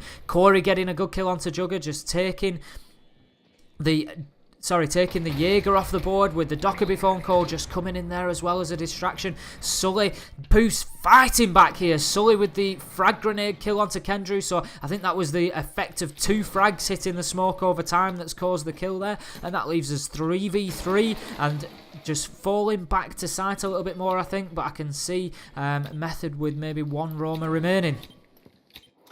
Moving into the last minute now, and it doesn't appear as though Team Boost have got the diffuser in hand at the moment. I imagine outside, you know, trophy window perhaps, unless they've unfortunately died. It looks like it could be there up in master bedroom actually. But Dockerby calls now are going to be raining in from, and that's going to help them locate these last couple of defenders. At this stage, they may only have a few drones left to gather that information. It looks as though Sully is going to go upstairs and recover the diffuser. Corey's in a bit of no man's land there in West Main. He's kind of just waiting to see what he can see, but unfortunately gets taken out by Meads. Meads holding that pretty tight angle down there, and that's going to lead us to a 3 versus 2 in favour of Methods. 20 seconds left on the timer now, and Sully has picked up the diffuser, but Tank picking up a kill on Citizen. It's all down to Sully. He's got all the health he needs, but unfortunately he's going to have to enter that window. Tangity picking up the kill, and that is going to be Chalet going to Methods. Excellent play there from Method, as you say, coming into the map that, you know, wasn't their choice, but getting the job done and really starting to move things along. Yeah, Method coming on really strong. As you mentioned, it was not their map. Their map was Border, but it does seem as though they're, you know, so doing the old swatch and getting points on each other's map, which is always good. And it does mean that we are going to see a 3rd map this evening. And I think that 3rd map is going to be a map that we have seen before. It's going to be Oregon. Yeah, I think we've seen it once or twice, but as we said before, the op bands are going to liven that up and just change that meta a little bit. We're just waiting for the teams to get them, and as soon as we have them, we'll bring them to you. But I honestly thought Team Boost were maybe going to man to come back there, and we might have seen an overtime. Yeah, it did look that way at one point, didn't it? The way that they started to push the gaming room objectives, particularly. Especially with Method choosing to defend it 2 times on the bounce. I really did think that Team Boost were going to get a couple more rounds there, but I think it was just that first attacking phase that Method had, and how sort of dominant they were in it. I mean, standout plays, particularly Meads on the Kanto spot on the balcony. That just the rotations that you can cut off from that point, just from knowing that the player is playing there, that's almost enough to not rotate it and not challenge it, because obviously challenging upwards is always a lot more difficult than challenging downwards. When you're challenging from a height advantage, all you're going to see is the opponent's head. However, when you challenge it from the ground, all you're really going to see is the body and the shoulders, and it's really difficult to get that headshot. fighting that way. So I think that the playing on that balcony from Meads was definitely a standout play from Method, and that kind of helped him a little bit in securing such an early lead in terms of the round count. Yeah, I think there was a lot of frags across the board there. I'd like to see. I'll go back and have a look at the final scoreboard there, but both teams coming out heavily fragging each. We only saw the diffuser go down a couple of times in 8 rounds there. Yeah, we didn't see the diffuser go down all too many times, but I mean, neither attacking team were really taking the operators to get it down. We've not seen much Capital play this whole season, and Capital's one of the operators I really like to help get the bomb down. With the fire arrows and the smoke arrows, and maybe it's because Ying was banned and Ying's been reworked slightly that we've not seen as many smoke plays. Because usually we you want to see quite a few smoke plays, get the bombs down, things of that nature. But unfortunately, it does seem to have been a little bit more kill heavy. But it is always entertaining to watch. I mean, probably the best plant of the evening was Meads again on the IQ. Absolutely, that 1v2 clutch essentially. 1v3 technically, but one of the players was down. But yeah, getting in there and just getting the bomb down, popping out from behind and getting those 2 kills was, yes, I think that's probably one of the players of the season that we've seen so far. Absolutely, definitely. And it looks as though we may have information. So yeah, we are going to play in Oregon. The operator bans are coming in as well. Take a quick look at them. And so we have got the operator ban is King, followed by Lion. So that is your attacking bans. Alex? Ying and Lion? Yep. Ying and Lion. Well, I mean, we've seen Ying and Lion previously. I think it's a bit of a waste because it is worth mentioning that teams do ban operators before usually. So they'll ban operators for the first 2 maps, and then if it goes to a 3rd map, they'll ban right before the map starts. So I'd like to have seen someone with a bit of a reactive ban, like we spoke about the other day, maybe taking an operator that someone's done really well with. Yeah, I'd agree with that. I think when you're coming into Oregon, it's more about what you need to achieve. So, I mean, the defender bans have come in there as well. We've got Vigil and Legion. So, obviously you've got Ying there to deny that smoke and Candela plant. I understand more, but all you need to do is bring an operator who does, and then you've got that very powerful combination. But also Vigil being taken off the board there, recognising that Oregon can be dominated by a strong roamer. Yeah, definitely. You get a strong roamer up in kids' dorms as you're defending laundry, and all of a sudden, you can waste a hell of a lot of time up there. It's very important to clear the top floor, especially when you're attacking laundry. So, it's kind of you clear the top floor either way, whichever bomb site you attack on Oregon. So, yeah, Vigil, pretty self-explanatory pick there. Legion, again, not seeing a Legion. We saw a Legion banned for border. I can't remember if we saw that much Legion played in Chalet. I think we did see a little bit, but, again, a bit of a strange one. Obviously, we have watched Oregon already this evening, but we did see a mirror ban, which was a bit of a shock. But no mirror ban now on Oregon, so we are going to see laundry, probably successfully held this time. I would go as far as to say if one team's got a mirror, I'm sure that someone will pull it off, and it does just open it up a little bit again. It'll all go down in kids now. It'll be who can dominate attacking and defending kids' dorms.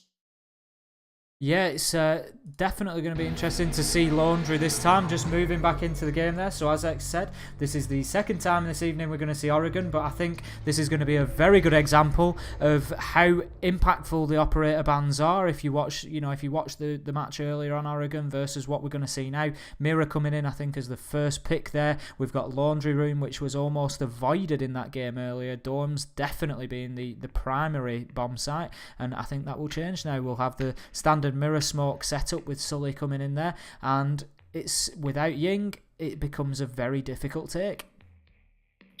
It really does, and we've got the Zafir there that can provide a level of disruption along with Dockerby, so the plant could still go down.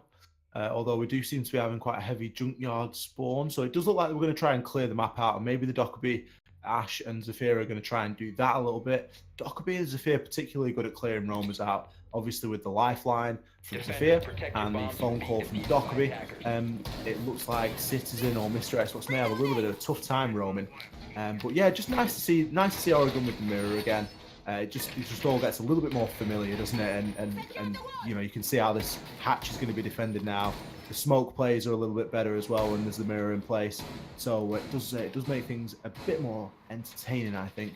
And an Ella pick as well, which is nice to see. We've not seen all too much Ella this evening. I believe we even saw Ella banned on one of the first games, which yeah, we did, and I think Ella was something we discussed the other night. Obviously, with the recoil nerfs, her pick rate's gone down drastically, but really, she's still very, very powerful in close engagements. It does look as though we may have a little bit of a game issue. Bit of a connection failure there. Bit unfortunate. I'm sure we'll be able to show you a lovely static screen so you don't have to watch this error message. And we can talk a little bit about the previous matchups of this evening.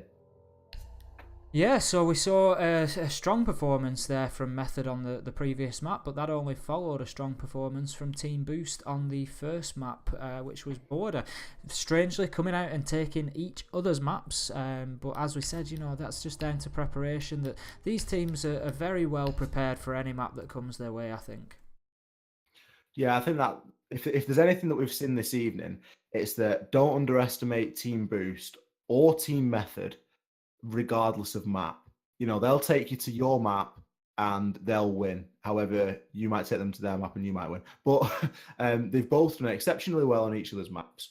And it just goes to show the level that these guys are playing at. The teamwork that we've seen tonight has been exceptional. I know it's a really small detail, but I really kind of like small details sometimes. And I think it was Kendrew on Chalet.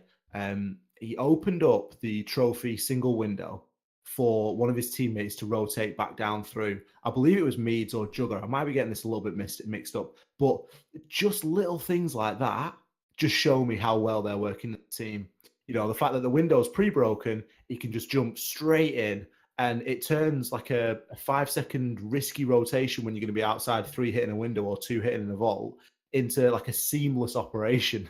Yeah, I think it was Juggo. You're right. He jumped off the balcony outside master bedroom and dropped down and straight in through trophy window. And as he went in, you could see Kendrew knelt in the corner, just picking, hitting the barricade, ready for him to get back in. So, and I think we've seen that from both teams. We've seen Boost also very strongly working as a team. Their communication on Border was key. I think some of the rotations and the sort of strategies where they just switched it up partway through the round were excellent.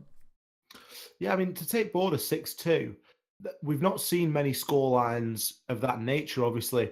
I mean, we keep talking about it, but we saw Dave Esports take bank off Team Boost on 6-0. But to go 6-2 on Border on a map that is, quite widely regarded as a very 50-50 map, I think everyone would agree saying that it's rather fair. Especially if, with the new way that we play it, 5 on 5 off. If you've played 5 attacking rounds and you've won 5 attacking rounds, then the other team should be able to come on and win 5 attacking rounds if the map isn't balanced. So to show that 6-2 scoreline on Border, I think that's a really convincing win. A lot of the things we've been seeing have been 6-4s. We've seen a few 6-3s. I mean, obviously Method just took Chalet on a 6-3, but it was such a quick 6-2 as well that I think they really, Team Boost really did show that they're here to play Border and that they enjoy playing on it, and they won it last week, so they've won it this week as well. Yeah, I think coming into future fixtures, it's definitely going to be a map that people maybe try to remove in the ban phase from Team Boost. I know I certainly would at this point. Very good understanding of that map and quite good dominance on there. So yeah, definitely want to be removing that from them in future. Yeah, I've just got a bit of news now. It does appear that all of the players did drop. It wasn't just the host, so maybe something to do with the dedicated server or not. But we are getting all the players back in as quickly as we can, and we'll be with you in a very short space of time. But yeah, I definitely agree. I think the maps that we've seen this evening have been really exciting. And Bank was a really good one, I think. What about that first? Yeah, that first game, Identity versus Dave. If you're just watching now, covering the Method Team Boost game, and you didn't manage to catch the game earlier, definitely go back on the VOD and have a watch of that. It was an exciting game, really explosive at times. Sort of I don't really want to say an unexpected result because Identity played so well last week as well, but I certainly didn't expect it to be so clear cut. No, I didn't expect it to go the way that it did, especially after the win that Dave Esports, got on it the week before. But there we go, that's Siege, and it can all change in a week, and it can all change. Well, that is something that we are learning rapidly in this new season. So it appears as though we are back into the lobby. The players do appear to have all loaded in, and we will be coming back right away. And let's get straight into it. Yep, so we'll be in Laundry as we were last time we started this map up. We've just got a couple of players for the final loading. Dan there on Mirror is going to be the last one, but we've got Ella, Jaeger, Mirror, Smoke, Bandit, so exactly what I would expect to see for a defensive hold of Laundry, maybe with the addition of a Mute to potentially just hamper the effort in opening that hatch. But to be honest, as time goes on, I don't know about UX, I'm feeling that Mute is less and less useful on this objective. One way or another, that hatch always gets opened. Yeah, the hatch does always get opened, and we've said it time and time again. Mute's gun is average, at best. At best, and I know that a lot of people say that it's the same as other MP5s and stuff like that. It just doesn't. It feels like a pea shooter, and that's the problem. And I don't know why, but it just doesn't seem to dish the damage out. So yeah, if you're going to bring a Mute and he's going to get taken out, I guess Meads has brought the Thatcher this time, so they have got everything they need. So a Mute would have been, almost a redundant pick as it is. And I can only think that Thatcher's there to maybe take out some of the Jaeger devices. Or maybe open something else with the Bandit. Maybe if they weren't too sure about which objective they were going to be choosing, maybe they thought that they were going to go upstairs into kids. Thatcher becomes a bit more viable there. Yeah, maybe planning for a master push into the small dorm area or something like that. But I'd expect to see Dan opening that wall up for the rear stairs hold from that mirror. But yeah, very much what we would expect to see from a Laundry hold here. We've got the mirror setup looking into the site towards the stairs, and then we've got the second mirror setup towards watching rear stairs. And we've got quite a heavy presence in the meeting hall area to try and defend the hatches there. We've got Citizen and Mr. Xbox in there with Corey on rear stage area as well. Yeah, it looked like Mr. Xbox was looking through a horrible little pick speed, but Corey is going to get an early kill onto Tangy D. So that's going to be Zafir. And that's a big operator straight off the bat. So here's the Thatcher play. So Thatcher is going to be able to get rid of the bandits on Attic and allow Hibana to open. But Corey with his second kill of the game. Tank is going to be the one to suffer there. And that's Hibana. And I do not believe that Laundry Hatch was opened. Corey really stepping up his game on the Bandit there, getting 2 early kills, and like you say, taking some essential utility off the board. Not just the Hibana for the hatch open, but also don't forget Zafir, who can pump the lifelines into that stock room closet area and really hamper your your mirror and your smoke from denying any plants. So 2 big operators off the board there in terms of utility. Absolutely, and Zafir almost kind of trying to take a little bit of Ying's place there in the ability that it provides. So that off the board is all important, especially when a plant starts to come down. Jugger and Corey have been dancing around here for a little bit now, and it seems as though Jugger is going to pressure the point. Corey just the other side of that soft wall. Those walls are soft as well downstairs, so Corey could shoot through, or Jugger could shoot through at him. Either way, but both seem to be in a little bit of a stalemate at the moment. And the the defenders are going to get called again, and that is going to give Corey's position away to Jugger. Jugger, although thinks he's downstairs and manages to get the kill. So Corey's 3rd kill of the round. He is on for the ace at this stage. And Mead's there, picking up the diffuser, and he's going to start pressuring Laundry stairs. They're in a 2 versus 5 in favour of Team Boost. C4 toss comes out from Dan again, and it is now all down to Kendrew. Kendrew moving in there, going to have the opportunity to pick up a cell phone, but probably won't bother at this stage because can't benefit too much from getting hold of those defender cams. Instead, going to work in through the smoke there. But Dan just holds his angle in the corner there, waits for Kendrew to move through that smoke. Smoke is a two-way game, so Kendrew couldn't see where Dan was hiding. Oh, it wasn't Dan that was actually hiding. He managed to get the kill from inside the stock room, and that just finishes off the round. And I think that was... no, I don't think it was flawless. I think they got one kill, didn't they? Kendrew picking up one. Kendrew picked up Corey in the meeting room. But fantastic round from Corey. 3 kills. And Dan as well picking up 2 on the mirror. So a really successful haul of laundry there for Team Boost. And now they're going to show us what they've got upstairs in Kids' Dorms. It is worth saying that Method did have a battle on Oregon last week. It went 6-4 against 4s. And it was a real point of contention upstairs. The attacking team was very dominant on Kids' Dorms. Yeah.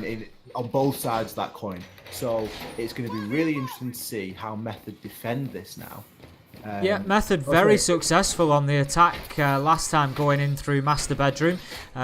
Whether I'm pretty sure that they will have watched the match previously, Team Boost, and they put in a mirror. They're investing some real utility there to try and defend that Armory Corridor and Master Bedroom area. So it'll be interesting to see whether Method do push that attack that they were very successful with.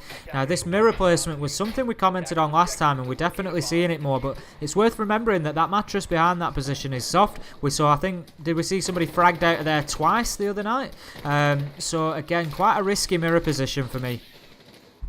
Yeah, it's always a risky one, especially when you start getting Jugger play the way that he's going to here on this wall. I mean, that to open up Armory Wall onto the corridor there is a bit bold, really. If you lose Armory, which looks like Citizen is already kind of backing out of there, you lose Armory, you give that real long line of sight up pretty much straight away, and it is a fairly easy place to lose. Shots coming in there from Jugger, not quite managing to connect, maybe getting about half of the hit points off Citizen. So that's going to have pushed Castle out, and that's going to have done enough to allow Jugger to get in. And this is that long line of sight we're on about. You've got now a perfect line of sight all the way down towards where it splits for kids' bedrooms and main dorm. So it really does funnel the defenders into a much tighter space.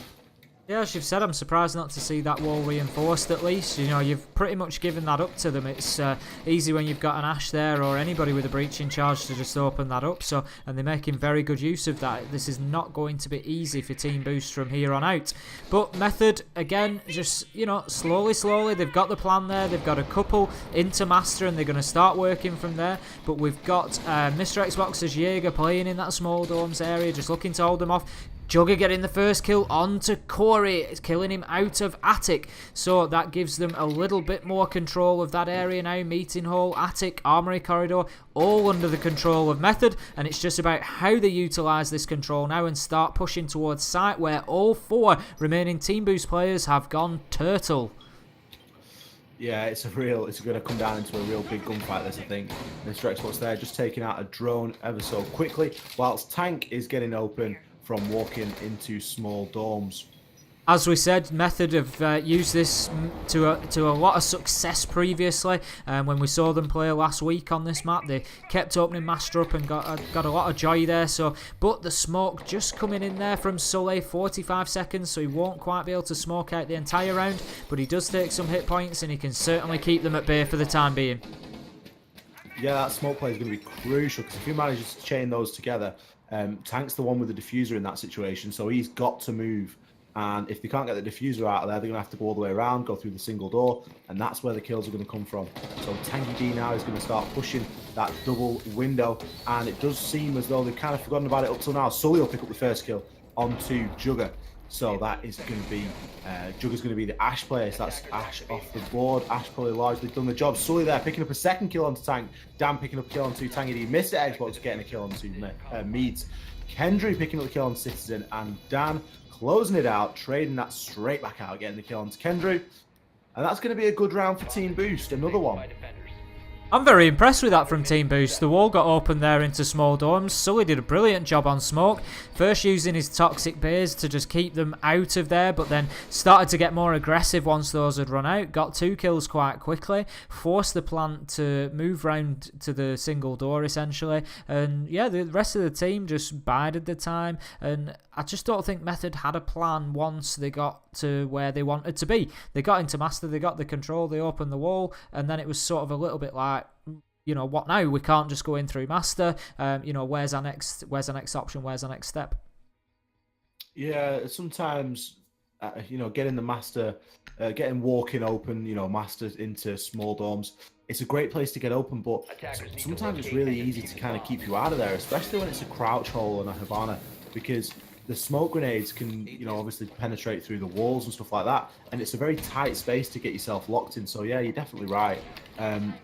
Always a tricky one once you've got that open, if you've not got any sort of smoke, or if you've not actually got control over any of the other upstairs aside from armory, because you've got to kind of get control over one or the other of kids or dorms or double window. I mean, double window was something that they only pressured really late on.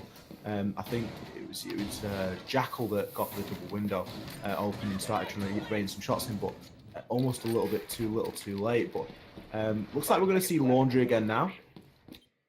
Interesting choice from Team Boost. I think it could give them a good mental position coming into this game, a good bit of mental strength if they can win here, get 3-0. They've already won once on Laundry, and it is, you know, generally when Mirror's there, it's accepted as being the best site available. So getting in there and just getting a 3rd win in a row will be huge for them. And then if they can just pick up one of the last 2, they go into their attacking phase 4-1 up and only needing a couple of rounds. So very strong position for Team Boost at the minute. Method definitely needing to do something soon.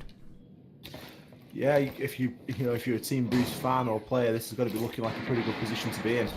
Like you say, if you can come out of this phase on top, it's going to stand you in good stead. But nice to see a meeting room sort of defense, trying to defend for downstairs without the use of a castle, because it does just lead that double door to be a little bit of a point of contention. And is it safe, isn't it? You saw the Hibana pellets there coming through onto the reinforced panel next to it, and it looks as though Zafir is going to be pressuring back of meeting, although Corey is upstairs. He does get flashed in the process, but he's almost certain to get some shots onto someone down here. Corey there picking up his first kill onto Meads, and that's going to alert his location to Tangy D, who is going to rain some shots down in return, although not be successful. Mr. Xbox picking up a kill onto Jugger. That's Ash off the board, so we've lost Thatcher and Ash. Kendrew there picking up a kill onto Mr. Xbox, possibly from behind. No, looks like that was from the double door as well. So Citizen is going to come upstairs and see if he can just get a cheeky kill through one of the small murder holes that have been made earlier in the round. A little bit of drone work is going to go on now for Team Method, and it looks as though Team Boost are going to do the right thing and just sit tight for the time being. Tank there, sorry, taking lots of shots, probably 1 hit point now, and he is usually the diffuser carrier, although it does look as though he may get reset here. Yeah, definitely going to get reset by the Zafir and the lifeline. Yeah, great play from Corey once again in and around Attic, proving that he reigns supreme in that area. He obviously knows his angles up there. He's using sort of the rear stage area behind Attic, and then he's playing in Attic itself, and he's just holding tight angles, pixel peaks, and picking up the kills and doing really well. Dan there as the Method, as the Mirror, just getting the kill onto Tank as he drops, but the plant looking to go down. I think it's a fake though. In comes the C4, yet another C4 kill from Dan. This is unbelievable. Kendrew gets the kill onto Corey, and that leaves us 1v2, but Diffuser is down. Sully in the meantime has dropped in and out of the game, but he has come back, so he'll be there for the next round. I think he was already dead when he dropped out, so that's no disadvantage to Team Boost, and this is all for Kendrew to do. He's moving in, gets seen quite easily. Citizen getting the kill there. There was an awful lot to be done. At the end of the day, you had 2 players in stock there. Dockerby had to get all the way through site, move in, get the diffuser and plant. It was a huge ask, and yet another brilliant round from Team Boost. Very, very clinical. Corey and Attic once again just absolutely dominating. Are they going to go in and do anything about him this time, do you think? Well, they're going to have to, I think, because it looks like Method are struggling for kills at this stage. 3 people on their team dropping a donut at the moment, and as we've seen in the previous games this evening, in the previous maps, just isn't something that they usually do. Something's changed, something's maybe not clicking just at the moment, and I'd really like to see a couple more kills come out. But yeah, Corey is playing in the attic pretty much every time we play downstairs in Laundry, and that's got to be a bit of a player tendency. Get some grenades thrown in from one of the, from the attic window or something like that. Maybe try and, I don't know, flush him out in some sort of way, get meeting control, shoot the floor open, whatever you've got to do to get him out of there, because he's been very effective in operating in that space.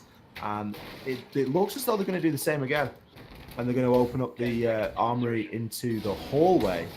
It did prove successful for them last time. They did kind of turtle defense and all sort of defend from kids dorms and main dorms, so didn't really stand them in much, in too bad a stead last time. Interestingly, last time, if you remember, Corey got hit, I think, by 2 at least, if not 3 lifelines whilst he was up in attic, and they just failed to capitalise on it. They kept, I don't necessarily really understand the point for doing it, because they weren't pushing him. They just would pop out, hit him with a lifeline, and he'd just basically nudge himself back out of view from the hatch and wait until it cleared. And they needed somebody up on those small windows at the side, like you say, to maybe put a frag in there and just to create some real difficulty for him. But you live and learn, and maybe we'll see that they'll do that next time if we're on Laundry again on the next round. Yeah, definitely. I think that it's obvious that Method are in a little bit of a rut maybe at this point, struggling for kills, definitely getting a bit frustrated. And it's always difficult when you start getting frustrated, because the thought process doesn't, work exactly the same, because you're not as relaxed. So it definitely is a point where you kind of just start banging your head against a few little things, and that can be really tough to deal with. But it looks as though they've taken good control over Master, and that was the sound of a mirror going down somewhere. So I am sure that that was maybe taken down by Dan. Maybe Dan decided that he wanted his mirror out. I'm not too sure, but it does look as though Method have got a good large portion of map control upstairs, and it's just about what they do with it now. That's an interesting point, because as we saw last time, they gained a similar amount of control but didn't really then do anything with it. And is that something that Team Boost are promoting by dropping that armory wall? It almost becomes a honeypot, and it attracts them all in, and they think, yeah, we can get, they've got 2 in armory, we can use that line of sight. But it also puts them then, that means essentially that Team Boost are controlling where Method attack from, and then they all just sit and wait for them to run onto them. And that seems to be maybe what happened last time, and they've encouraged the same behaviour again from Method. Yeah, Jugger and Corey could be pinnacle in this round.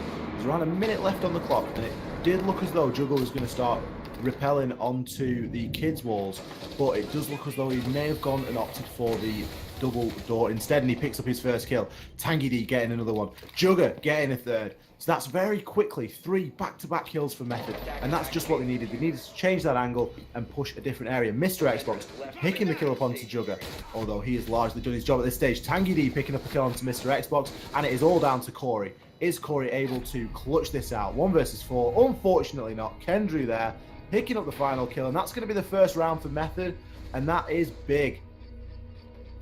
Absolutely, it's solid play there, as I say, maybe just Team Boost trying to control Method's behaviour, but definitely backfired this time, and having that long line of sight just enabled them to keep a view, keep everybody out of sight whilst they moved in through small dorms. The lifelines rained in, couple of quick kills, and all of a sudden you're in a 5 versus 2 situation, and they had it all to do. But that leaves us 3 versus 1, going down to Laundry again, unsurprisingly for Team Boost, and if they can come out with a victory on this round, they're going to be in a very good position 4-1 going into their attacking phase. Yeah, definitely. I think that, coming out of the defensive phase 4-1 on Oregon is it's not to be underestimated, isn't that really? Because Oregon is notoriously difficult, like we've said before, lots of 50-50 sides. Laundry can be really difficult. But obviously we've seen a little bit of a difference here with the operator bans. Are the operator bans changing these things and making things, the lack of a Ying, for example, is maybe what's leading to Laundry being, successfully defended. Who knows? Although what I do know is everything's being defended very well, so it can't just be one operator. It's got to be a little bit of something else that's going on. But personally, I'd like to see Method deal head on with Corey out of attic this round. If he plays up there, for sure, that's something they have to do. They don't have anybody, I think, with frags on the board, but they've still got to get up there, even maybe burn an Ash charge to just try and put some damage on there and get him moving out of that attic location, because otherwise, as we've seen, he's going to pick up 1-2 kills and he's going to hold you out of meeting hole. Yeah, meeting's really, for the way that Method are trying to attack this, the meeting is very important.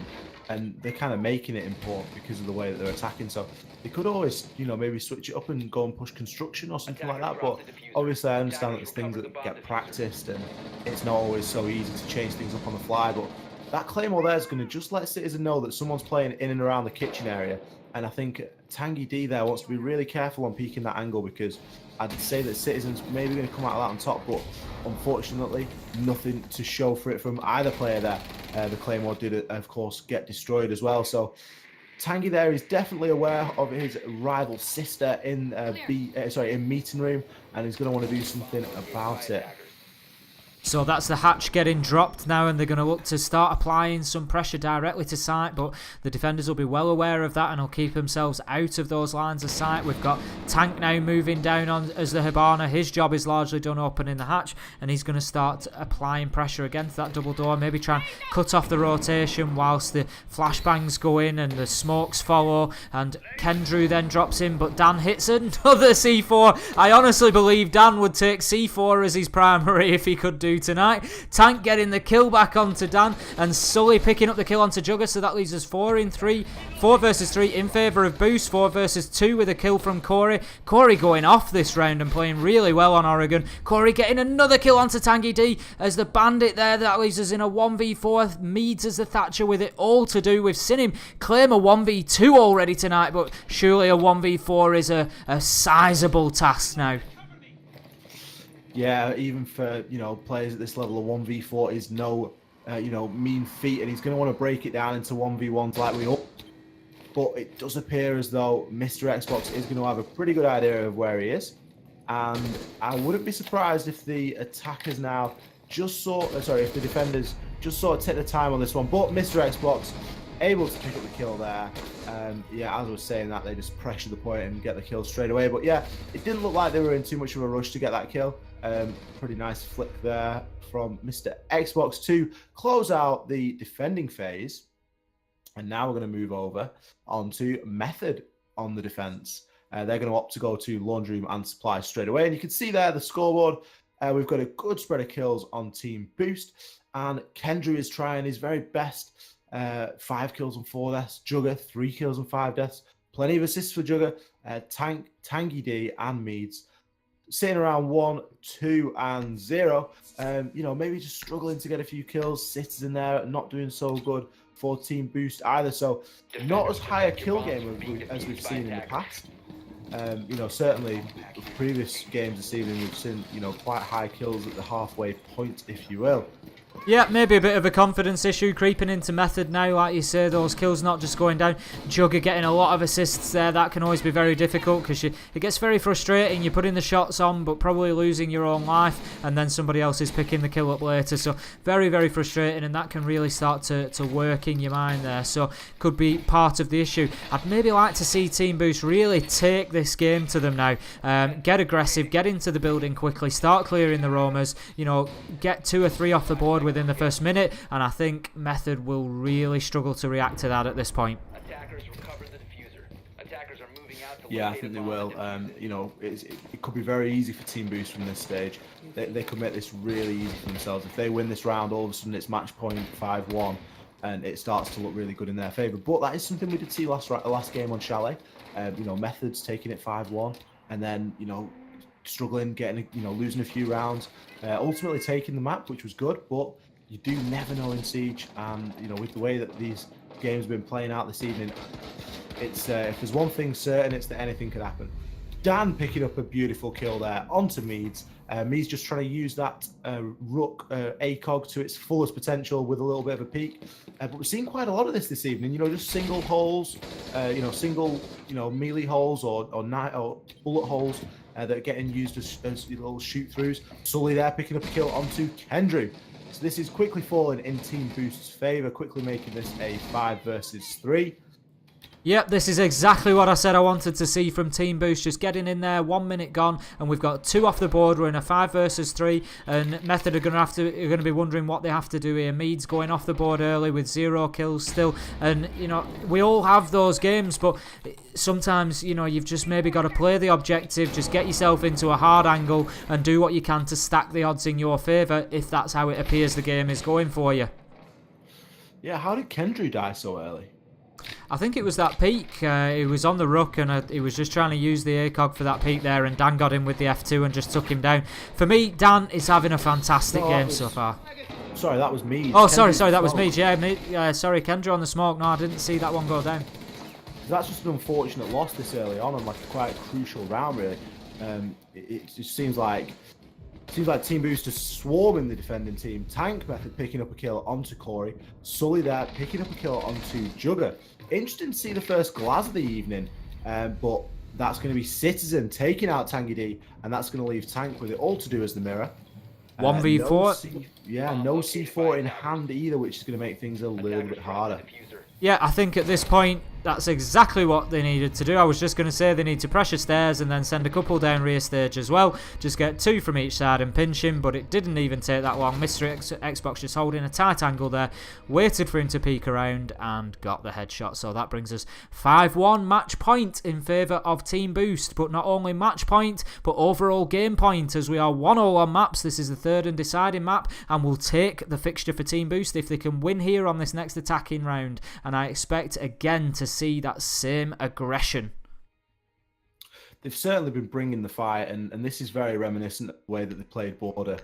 I think that Method have an absolutely fantastic Chalet game, and that really knocked Team Boost on Chalet. But like I said, Team Boost now are playing the way that they played Border, which was just very quick, very concise. I think that if we obviously had a rehost at the start of this, but it does seem to have been a rather quick 6 rounds up to this point. We don't seem to have taken all too long over it. They've not been really long drawn out, going to the last second every time. So Team Boost is certainly bringing this aggression, and it'd be interesting to see how Method kind of adapt, because they have chosen to go downstairs yet again.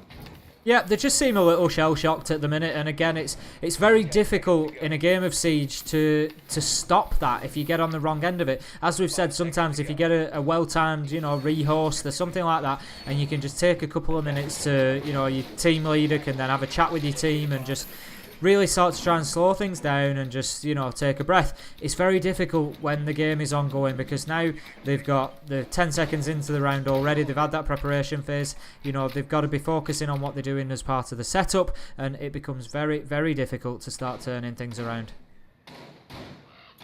Yeah, interesting to see Sully has left the game. It would appear that Sully had a bit of connectivity issues all evening. We're going to continue with this. Purely because the round is in progress. He has returned, so if Team Boost are not successful, he will be available to play for the next round. But we're going to continue as we are, and that could just be the little boost that Method need.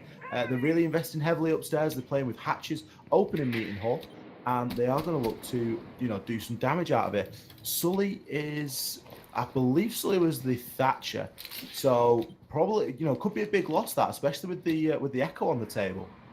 Yep, just being able to disable that yokai while the plant goes down can be a big thing. They're going to have to look for a kill onto Meads instead.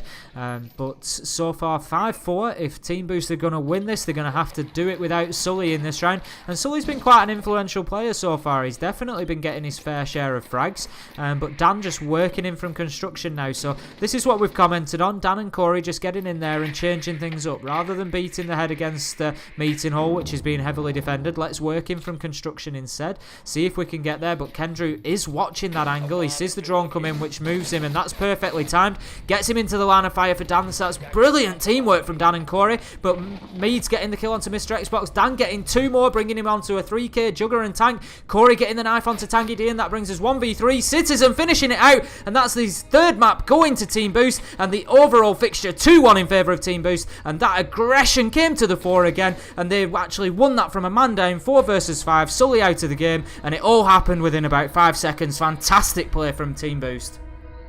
What a brilliant round, and what a brilliant map to finish on our. like we said, great players all throughout. It's a shame that Sully couldn't be in that final MVP photo there, but there he is on the leaderboard for you right now. Dan going off, 11 kills, 2 assists, 2 deaths, certainly putting the team on his back for that one and helping carry them to victory. I imagine that all of them were C4 kills.